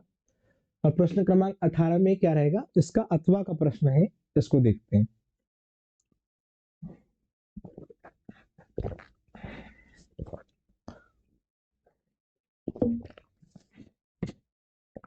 हाँ, इसमें लिखा हुआ है निम्नलिखित अपठित गद्यांश, इसमें आपको गद्यांश पूछा गया है, को पढ़कर नीचे लिखे प्रश्नों के उत्तर लिखिए। गद्यांश को पढ़ना है प्यारे बच्चों। अपठित है जिसे पढ़ा ना गया हो वही क्या कहलाता है? अपठित। हास्य व्यंग एक ऐसा माध्यम है, हास्य व्यंग एक ऐसा माध्यम है, हास्य का मतलब तो आप समझते हैं हंसी होता है, पर व्यंग का मतलब एक प्रकार का कटाक्ष। जब हम किसी व्यक्ति विशेष को कटाक्ष करते हैं, कई बार हम लोकोक्तियों के माध्यम से भी कटाक्ष करते हैं, तो व्यंग का एक शाब्दिक अर्थ कटाक्ष हो सकता है, ताना हो सकता है, एक प्रभावशील अभिव्यक्ति हो सकती है, याद रखिएगा। हास्य व्यंग एक ऐसा माध्यम है जो नीरस जीवन को भी सुखद बना देता है। नीरस जीवन को सुखद कौन बना रहा है? हास्य व्यंग बना रहा है। उसके आगे लिखा है हास्य का जादू इतना प्रभावशाली होता है कि वह छूत के रोग की तरह चारों ओर फैल जाता है। जिस प्रकार से क्या होता है, कुछ छूत के जो रोग होते हैं, जैसे कि क्या होते हैं, संक्रमण आधारित जो रोग होते हैं जो बड़ी तीव्र गति से फैलते हैं, उसी प्रकार से बताया गया कि हास्य का जादू इतना प्रभावशाली होता है कि बड़े तीव्र गति से फैल जाता है। जिसने कभी हंसना न सीखा सचमुच उसने कभी जीना न सीखा। ये तो बिल्कुल सही बात है प्यारे बच्चों। कभी हंसना न सीखा सचमुच उसने कभी जीना न सीखा, इसको याद रखना है आपको। यह एक महत्वपूर्ण लाइन है यहाँ पर। सामान्यतः मनुष्य को जीवन में इतनी मुसीबतें झेलनी पड़ती है कि वह अपने जीवन को पहाड़ समझने लगता है। मुसीबतों को ही वह क्या समझने लगता है? पहाड़। तो इसको भी याद रखना। कुछ भी प्रश्न बन सकते हैं कि उन मुसीबतों को क्या समझता है? वो पहाड़। उसके बाद लिखा हुआ है ऐसे दुर्भर जीवन को यदि जीने योग्य बनाया गया है तो उसके लिए आवश्यक है कि जीवन में हंसने की गुंजाइश हो। हंसने की गुंजाइश ही आपको क्या करती है? दुर्भर जीवन को जीने योग्य बनाती है। हंसी के सहारे मनुष्य अपने कष्टों को भूलने का प्रयत्न करता है। बिल्कुल, किसके सहारे? मनुष्य अपने कष्टों को भूलने का प्रयत्न करता है, तो यहाँ पर क्या हो जाएगा? हंसी के सहारे। संघर्ष, तनाव, घुटन आदि आज के जीवन की सहज देन है। ये तो बिल्कुल सही है। प्रत्येक व्यक्ति आजकल क्या करता है? सिर्फ सफलता, पैसा पैसा है, पैसा के चक्कर में संघर्ष, तनाव और घुटन जो है आदि क्या होता है? आज के जीवन की सहज देन है, जिनसे बचने के लिए आवश्यक है कि हम हंसना सीखें। इन सब चीजों से बचने के लिए हमें क्या करना पड़ेगा? हंसना सीखना पड़ेगा। बिना हंसे हमारा जीवन जो है वह क्या हो जाएगा? बिल्कुल ही निष्ठुर हो जाएगा, खराब हो जाएगा। प्रश्न पूछा गया है गद्यांश का उचित शीर्षक लिखिए, पहला प्रश्न। दूसरा है नीरस जीवन को कौन सुखद बनाता है? अभी हमने कहीं ना कहीं देखा है इसको। गद्यांश का सार क्या है? गद्यांश का सार भी हम देखेंगे। सबसे पहला देखते हैं गद्यांश का उचित शीर्षक। गद्यांश का उचित शीर्षक क्या हो सकता है प्यारे बच्चों? तो इसमें याद रखना गद्यांश का जो उचित शीर्षक है वो हो जाएगा आपको कि भैया हंसना कितना जरूरी है। तो हंसना जरूरी है, ये हमारे गद्यांश का क्या हो जाएगा? इसमें शीर्षक हो जाएगा। दूसरा लिखा है नीरस जीवन को कौन सुखद बना देता है? नीरस जो जीवन होता है, अभी हमने यही कहीं पढ़ा था, ये देखो लिखा है नीरस जीवन को भी सुखद बना देता है। कौन बनाता है? तो आपको यहाँ से देखना है कि नीरस जीवन को सुखद हास्य व्यंग एक ऐसा माध्यम है, याद रखना है, हास्य व्यंग एक ऐसा माध्यम है जो नीरस जीवन को सुखद बना देता है। तो आपका जो दूसरा प्रश्न है कि नीरस जीवन को सुखद कौन बना रहा है आपका? इसमें हास्य व्यंग। तीसरा आप देख रहे हैं गद्यांश का सार लिखिए। गद्यांश का सार क्या है? कि विषम परिस्थितियां, विभिन्न प्रकार की कठिन परिस्थितियां जिसमें हम क्या करते हैं? धन, वैभव, लालच, इन सब चीजों में उलझे रहते हैं। कई सारी चीजें हमें प्राप्त होती जीवन में, कुछ चीजें प्राप्त नहीं होती। तो जो चीजें हमें प्राप्त नहीं हो पाती हम उसका दुख मनाते हैं। जीवन में बस हम अपने आप को क्या करते हैं? कष्ट देते रहते हैं। इन सारी गतिविधियों के कारण क्या हो जाता है कि मानसिक रूप से तनावग्रस्त हो जाते हैं लोग, बहुत ज्यादा डिप्रेशन में चले जाते हैं। जैसे कि आप अभी बहुत ज्यादा डिप्रेशन का अनुभव कर रहे हो, क्योंकि आपका फरवरी माह में लगभग एक माह के बाद, अब एक माह भी नहीं बचा आपकी परीक्षा है। तो इतना ज्यादा सोचना नहीं है आपको, सारी की सारी चीजें क्या करना है? सरलतम रूप से करती चले जाना है। तो वही चीज इसका जब आप सार देखेंगे तो सार में बिल्कुल यही है कि भैया जीवन में कितनी भी विषम परिस्थिति आए, जीवन कैसे भी व्यतीत होता है, तो आप उन चीजों को सरल रूप से, सरल अवधारणा के रूप पर जी सकते हैं। और उसके साथ साथ आपको हंसना भी है। हास्य विनोद जो होता है, दो चार दोस्तों के साथ जो मिलकर हंसी ठिठोली होती है, वह एक सबसे महत्वपूर्ण उपचार हो सकती है। तो ये सब चीजें आपको देखना है। ये इसका एक महत्वपूर्ण सार है कि आपको विषम परिस्थितियों में भी क्या करना है? अपने जीवन को सहज बनाने के लिए हंसते रहना है। हंसते रहने का मतलब नहीं, यही नहीं है कि बस आप हाँ करते रहो बस। हा करने का जो काम होता है वो अधिकांशतः कोट करती है लड़कियां करती है, लड़के थोड़े से कम हंसते हैं। ठीक है, देखो यहाँ पर इसके बाद जब हम देखेंगे, हाँ यहीं पर अभी मैंने आपको प्रश्न बताया कि गद्यांश का उचित शीर्षक लिखे। गद्यांश का उचित शीर्षक क्या है भैया? हंसना जरूरी है, यही गद्यांश का शीर्षक है। अभी मैंने आपको बताया, देख रहे हैं आप, यहाँ पर लिखा हुआ है। दूसरा आपने क्या लिखा था उसमें कि हास्य व्यंग एक ऐसा माध्यम है जो नीरस जीवन को क्या करता है, उसमें सुखी बना देता है। यही बात हमने अभी यहाँ पर बताई कि यहाँ पर नीरस जीवन को कौन सुखद बनाता है, तो नीरस जीवन को सुखद कौन बनाएगा? हास्य व्यंग बनाएगा। ये लिखा हुआ है इधर पे देखो, यहाँ पर, उधर कहाँ देख रहे हो, इधर देखो आप। इसके बाद क्या लिखा है देखना, तीसरा वाला प्रश्न देखिए, वहां पर क्या लिखा है, तीसरा प्रश्न लिखा है गद्यांश का सार लिखिए। इसको देखना, गद्यांश का सार। गद्यांश का सार अभी मैंने आपको बताया था। आज के इस भागदौड़ एवं प्रतिस्पर्धा वाले जीवन में मनुष्य को नित्य मतलब प्रतिदिन नई चुनौतियों का सामना करना पड़ता है। बिल्कुल सही, आजकल जो जीवन है वो भागदौड़ वाला जीवन है, प्रतिस्पर्धात्मक जीवन है। प्रत्येक व्यक्ति अपने वर्चस्व को दिखाना चाहता है, प्रत्येक व्यक्ति अपने जीवन में बस सर्वश्रेष्ठ बनना चाहता है, जबकि इन सब चीजों में कुछ है नहीं।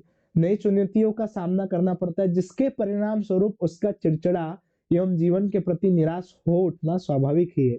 स्वाभाविक सी बात है, हर दिन आपको चाहिए कि बस आप प्रत्येक दिन किसी न किसी लालसा में, लोभ में डूबे रहेंगे, ऐसा हो जाए वैसा हो जाए, ये भी आ जाए वो भी आ जाए, तो क्या होगा उससे? फिर आपको क्या होगा? चिड़चिड़ापन होगा, अगर वो प्राप्त नहीं होगा आपको तो। और जीवन में क्या आ जाएगा? निराशा। निराश क्यों होता है व्यक्ति? निराश व्यक्ति तभी होता है जब उसे किसी चीज की प्राप्ति होने के लिए रहती है और वो चीज मिल नहीं पाती। गला इतना खराब है कि बार बार बीच बीच में आपको लग रहा होगा कि मुझे सर्दी हो गई है और गले में बार बार अटक रही है। आपको जो लग रहा है वो बिल्कुल सही लग रहा है। ठीक है, उसके आगे देखो, यहाँ पर क्या लिखा है, उसका चिड़चिड़ा होना और जीवन के प्रति निराश होना उठना स्वाभाविक है। बिल्कुल है। अगर आपको किसी चीज की प्राप्ति नहीं होगी, आप आशा लेकर बैठे कि आप 2 घंटे से कि आपको चाय मिलने वाली है, और अगर आपको चाय ही नहीं मिली, जैसे कि इन्होंने मुझे चाय नहीं दी, तो आप यहाँ पर एक प्रकार से क्या हो जाएगा? जीवन के प्रति निराश हो जाएंगे। अगर कोई चीज प्राप्त नहीं होगा आपको तो उठना स्वाभाविक ही है। ऐसी प्रतिकूल परिस्थितियों में हास्य का बहुत महत्वपूर्ण हिस्सा होता है। ये कौन होता है? हास्य। कि यहाँ पर अगर ऐसी प्रतिकूल परिस्थितियां है, जो विषम परिस्थितियां, प्रतिकूल का मतलब होता है विषम परिस्थितियां, जो आपके जीवन में थोड़ी सी क्या है, कठिन परिस्थितियां, कुछ ही पलों में ही, कुछ यहाँ पर लिखा है, कुछ ही पलों के लिए ही सही, हास्य विनोद एवं व्यंग की दुनिया में रहकर व्यक्ति अपनी समस्त मानसिक परेशानियों से मुक्त हो सकता है। अगर आप विभिन्न प्रकार से तनावग्रस्त है, परेशानी में है, तो आप हास्य विनोद कर सकते हैं। अभी मैंने कहा, दोस्तों के साथ जो हंसी ठिठोली होती है वो एक सबसे महत्वपूर्ण हास्य विनोद होता है, और उसी से हम क्या कर सकते हैं, अपनी मानसिक परेशानियों से मुक्त हो सकता है। कहा भी गया है कि जो कभी हंसा नहीं, अभी मैंने कुछ देर पहले गद्यांश में भी कहा था, वही चीज यहाँ बताई गई है। कहा भी गया है कि जो कभी हंसा नहीं, समझो कभी जिया नहीं। ये सबसे महत्वपूर्ण बात होती है। इस जीवन में लगभग क्या है, हंसते खेलते रहना चाहिए। अतः तनाव एवं विषाद से बचने के लिए हमें हास्य व्यंग की शरण में जाना चाहिए। अगर आपको तनाव से बचना है तो क्या कर सकते हैं, आप हास्य व्यंग की शरण में जा सकते हैं। तो इसका एक संपूर्ण सार ये निकलता है कि विभिन्न प्रकार की चीजों के पीछे हम एक भागदौड़ भरी दुनिया में जीते रहते हैं, हमें विभिन्न प्रकार की चीजें प्राप्त हो, हम ऐसी आशा करते रहते हैं। और जब इन चीजों से हमें वो चीजें सफलता प्राप्त नहीं हो पाती है, किसी प्रकार की हमारी इच्छा पूर्ण किसी प्रकार की हमारी इच्छा पूर्ण नहीं हो पाती है, तो हम क्या करते हैं, तनाव में आ जाते हैं, दुख दुख होता है हमें। इसलिए क्या होता है, इन सभी प्रकार की कठिनाइयों को, जो हमें चिड़चिड़ापन होता है, तनाव होता है, इसके लिए हमें किसकी जरूरत होती है? हास्य की जरूरत होती है, हंसी की जरूरत होती है। और हंसी के लिए हम विभिन्न प्रकार के उपाय हो सकते हैं। आज के बच्चे क्या करते हैं, यूट्यूब में सर्च करते हैं, वॉइस वाला बटन क्लिक करते हैं, मोटू पतलू ऐसे करके, वो भी एक प्रकार के हास्य का आपने देखा होगा, उसमें छाया चित्र दिखाता है। छोटे छोटे बच्चे आजकल, इतना टेक्नोलॉजी आ गया है कि रील्स देखते रहते हैं। फिर वो क्या है, पवारी बोली वाली आती है, उसमें 2-3 महिलाएं, वो क्या करती है, उसमें लाडली बहना भी एक प्रकार का हास्य कलात्मक चीज है, अभी आपने देखा होगा। ठीक है, इसके आगे देखते हैं।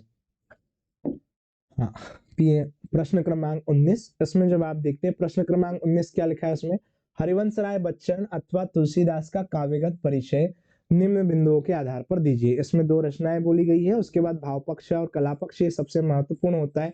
कवियों में हमेशा याद रखना है कि भाव पक्ष एवं कला पक्ष जो है, ये दोनों कवियों की रचनाओं के अंतर्गत आपको जरूर बताना होता है। और साहित्य में स्थान ये तो बताइए। और अभी हम देखेंगे इनका थोड़ा सा व्याख्यात्मक विवरण, जिससे आपको वस्तुनिष्ठ प्रश्न भी बन जाए, 2 अंक की भी प्रश्न बन जाए, इसलिए इनको थोड़ा व्याख्यात्मक रूप से देखते हैं हम। हरिवंश राय बच्चन जी की जब हम बात करते हैं तो हालावाद के प्रवर्तक हरिवंश राय बच्चन का जन्म। हालावाद के बारे में थोड़ा सा देखते हैं। हालावाद जो शब्द होता है प्यारे बच्चों, वो कैसे होता है, थोड़ा इसको देखते हैं। हालावाद जो है ये 2 शब्दों के योग से बनता है। हाला के बाद क्या लिखा रहेगा उसमें, वाद। हाला जो शब्द होता है इसका एक शाब्दिक अर्थ निकलता है मदिरा, और उसके बाद वाद जो शब्द होता है इसका एक शाब्दिक अर्थ निकलता है अर्थ, या हम इसको क्या कह सकते हैं उसमें सिद्धांत कह सकते हैं, या सिद्धांत नहीं तो हम इसको क्या कह सकते हैं, वाद मतलब एक प्रकार का प्रयोग कह सकते हैं। तो जो क्या है उसमें मदिरा के आधार पर जो विभिन्न प्रकार की जो टुनकी लगाने का जो काम होता है, उसके आधार पर जो विभिन्न प्रकार की रचनाएं की गई है, वही तो हमारा क्या है, हालावाद है, जिसमें हालत खराब हो जाती है। ठीक है, देखो हालावाद के प्रवर्तक हरिवंश राय बच्चन का जन्म 27 नवंबर 1907 ईस्वी में इलाहाबाद प्रयागराज में एक साधारण कायस्थ परिवार में हुआ। इनका जन्म भी कब हुआ, 1907 में, और कहां पर हुआ था, इलाहाबाद प्रयागराज में। अभी हमने देखा कि धर्मवीर भारती जी का जन्म भी कहां पर हुआ था, प्रयागराज में। एक साधारण कायस्थ परिवार में हुआ। आपके पिता श्री प्रताप नारायण श्रीवास्तव, इनके पिताजी का नाम क्या था, प्रताप नारायण श्रीवास्तव, साहित्यिक रुचि संपन्न व्यक्ति थे। माताजी श्रीमती सरस्वती देवी, धार्मिक संस्कार प्राप्त थी। मतलब जो माताजी है उनका नाम क्या है, सरस्वती देवी। 1966 में आपको राज्यसभा के सदस्य होने का सम्मान प्राप्त हुआ। इस पंक्ति की आपको आवश्यकता नहीं है। 1969 में हरिवंश राय बच्चन को साहित्यिक अकादमी पुरस्कार दिया गया। यह सबसे महत्वपूर्ण पंक्ति आपके लिए हो सकती है कि आपको यहाँ से याद रखना है कि इसके अंतर्गत जब आप देखेंगे कि 1969 में हरिवंश राय बच्चन को साहित्यिक अकादमी पुरस्कार दिया गया, तो साहित्यिक अकादमी पुरस्कार इन्हें कब दिया गया, 1969 में दिया गया था। और याद रखना कौन सा पुरस्कार था वो, साहित्यिक अकादमी पुरस्कार। यह आपका वस्तुनिष्ठ आधारित यहाँ से प्रश्न बन सकता है। इसके आधार पर जो नीचे लिखा हुआ है इनकी महत्वपूर्ण चीजें रचनाएं हैं, और ये बाकी सारे पुरस्कार है जिनकी आपको आवश्यकता नहीं है। इसके आगे देखते हैं दूसरा पॉइंट। यहाँ पर क्या लिखा है उसमें, काव्यगत रचनाएं। क्या क्या रचनाएं आपको यहाँ पर इनकी याद रखना है, अच्छे से याद रखिएगा। तेरा हार जो है यह इनका काव्य संग्रह है। मधुशाला याद रखना ही रखना है, किसकी रचनाएं पूछेगा। मधुबाला भी याद रखना है। इसमें मधु कलश निशा निमंत्रण जो है यह भी महत्वपूर्ण रचना होती है। इसके बाद यहाँ पर जब आप देखेंगे सतरंगिनी, यह एक महत्वपूर्ण और सर्वश्रेष्ठ रचना है जो परीक्षा में कई बार आपको पूछी जाएगी। इसके बाद जब आप देखते हैं यहाँ से आरती और अंकारे, ठीक है, इसमें नए पुराने झोंके, यह महत्वपूर्ण रचनाओं में से एक होती है, इनको भी याद रखना है। ये हरिवंश राय बच्चन जी जो है इनकी सबसे महत्वपूर्ण क्या थी इसमें रचनाएं। आत्मकथा में जब आप देखेंगे तो कुल 4 खंडों में प्रकाशित थी कौन, इनकी आत्मकथा। क्या भूलूं क्या याद रखूं, यहाँ पर क्या है उसमें, क्या भूलूं क्या याद करूं, यहाँ एक इनकी सबसे महत्वपूर्ण आत्मकथा है। ये प्रश्न कई बार आ सकता है कि क्या भूलूं क्या याद करूं, यह किसकी रचना है, तो याद रखना यह हरिवंश राय बच्चन जी की रचना है। नीड़ का निर्माण, फिर यह भी एक सबसे महत्वपूर्ण है। इसमें बसेरे से दूर, इसको भूलना नहीं है, बसेरे से दूर को, ये भी इनका क्या है उसमें आत्मकथा ही है। डायरी में याद रख लेना प्रवासी की डायरी, यह भी इनका क्या है इसमें एक प्रमुख रचना है। इसके आगे देखते हैं यहाँ पर भाव पक्ष एवं कला पक्ष। भाव पक्ष अभी मैंने आपको बताया था कि जो कवि होते हैं प्यारे बच्चों, उनके भाव पक्ष परीक्षा में पूछे जाते हैं, और भाव पक्ष और कला पक्ष जो होते हैं ये आपको कवि के यहाँ पर परिचय में देखने को मिलेंगे। तो यहाँ पर हम देख रहे हैं सबसे पहले किसकी बात करते हैं हम इसमें, भाव पक्ष की। क्या लिखा हुआ है इसको देखते हैं। यहाँ पर क्या लिखा है कि हालावादी दर्शक हरिवंश राय बच्चन की प्रारंभिक कविताओं में विशेषकर मधुशाला में फारसी के मध्ययुगीन कवि उमर खयाम का मस्तानापन एक अद्भुत अर्थ विस्तार पाता है। तो हरिवंश राय बच्चन की जो प्रारंभिक कविताएं हैं, इनकी कविता में क्या होता था, विशेषकर एक कविता थी किसका, इसका नाम क्या था, मधुशाला। इस मधुशाला में क्या होता है, फारसी के मध्ययुगीन कवि उमर खयाम, ये जो उमर खयाम होते हैं, इस उमर खयाम का मस्तानापन जो है एक अद्भुत अर्थ विस्तार पाता है। दूसरा एक पॉइंट है होता है इसमें कि यहाँ पर रहस्यवादी भावना जो होती है, जिसके अंतर्गत विभिन्न प्रकार की चीजों का रहस्यमय विवरण होता है। हरिवंश राय बच्चन वैसे तो हालावादी कवि के रूप में प्रख्यात है, बिल्कुल सही, हालावाद के प्रवर्तक है, किंतु उनकी रचनाओं में हालावाद के साथ साथ रहस्यवादी भावना का भी अनूठा एवं अद्भुत संगम देखने को मिलता है। मतलब उसके साथ साथ कौन है, रहस्यवादी भावना भी है। छायावादी कवियों की तरह ही इनकी रचनाओं में भी रहस्यवादी भावना की सुंदर अभिव्यक्ति मिलती है। इसका मतलब ये होता है कि रहस्यवादी भावना सबसे महत्वपूर्ण रूप से किसके अंतर्गत मिलती है, तो रहस्यवादी भावना जो है वो मूल रूप से अधिकतर प्रयोग किसमें होता है, छायावादी कवियों की रचनाओं में होता है, पर उसके साथ साथ इनकी रचनाओं में भी आपको रहस्यमय भावना देखने को मिलेगी। तीसरा आप देख रहे हैं प्रेम और सौंदर्य। प्रेम सौंदर्य तो सामान्यतः कवि की रचनाओं में होता है। हालावाद के प्रतिनिधि कवि हरिवंश राय बच्चन की रचनाओं में प्रेम सौंदर्य का अनूठा संगम देखने को मिलता है। इन्होंने अपनी रचनाओं में प्रेम और मस्ती की एक नवधारा प्रवाहित की थी। इन्होंने प्रेम एवं सौंदर्य को जीवन का अभिन्न अंग मानते हुए सजीव चित्रण किया है। मतलब इनका जो प्रेम है और सौंदर्य जो है, इनको क्या किया, उन्होंने एक सजीव चित्रण प्रस्तुत किया है। प्रेम को, सौंदर्य को, कि किस प्रकार से प्रेम एवं सौंदर्य होता है, उसका सजीव चित्रण किया है उन्होंने, इसको एक सबसे महत्वपूर्ण अंग मानते हुए। सामाजिक चेतना, सामाजिक चेतना मतलब समाज के अंतर्गत लोगों को जागरूक करना।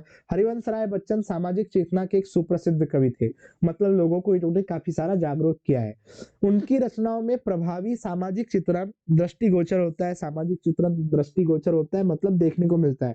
साथ ही उनके काव्य में समाज की यथार्थ अभिव्यक्ति हुई है। समाज की यथार्थ अभिव्यक्ति का मतलब ही होता है कि समाज में जो चलते रहा है, उसी समाज में चलने वाली गतिविधियों को, घटनाओं को इन्होंने क्या किया है, जैसे का वैसा लिखा है, उसी को आप क्या कहेंगे, यथार्थ अभिव्यक्ति कह के। देखिए उसके आगे, हाँ, अब मैं आपको एक सबसे महत्वपूर्ण बात बता रहा हूँ, इसके ऊपर थोड़ा सा आपको ध्यान देना है।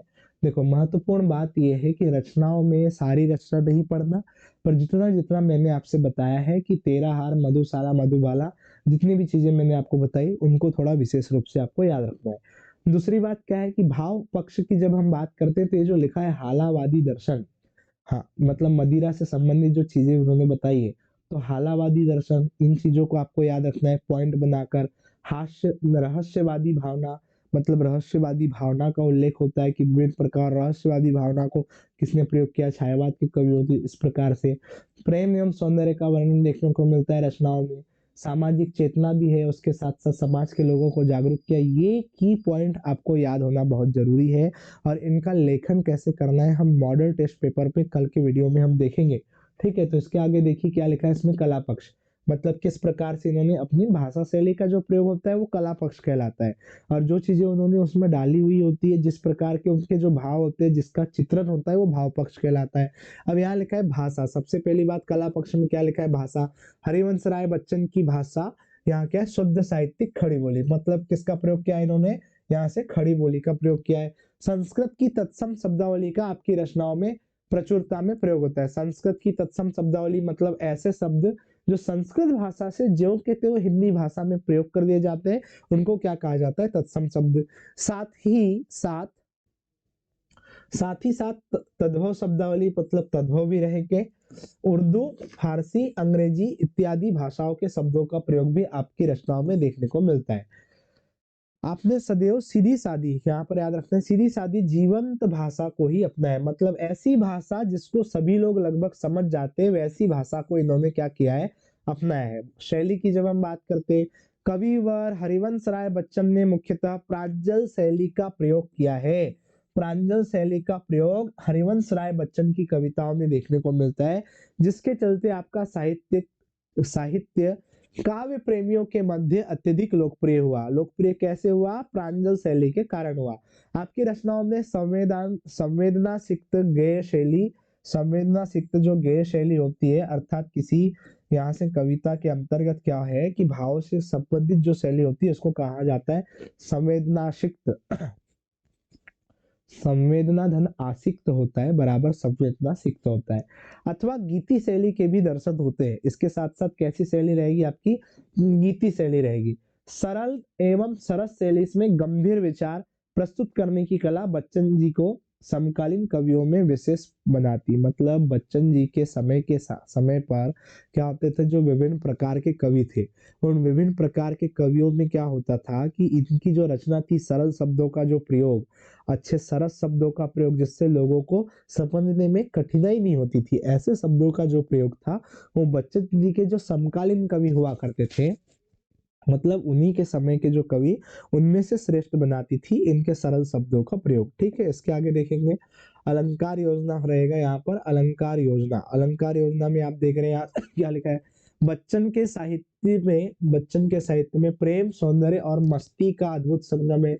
बिल्कुल सही, इनके प्रेम, सौंदर्य, मस्ती का संगम तो रहेगा। हालावाद का मतलब ही क्या है? मस्ती।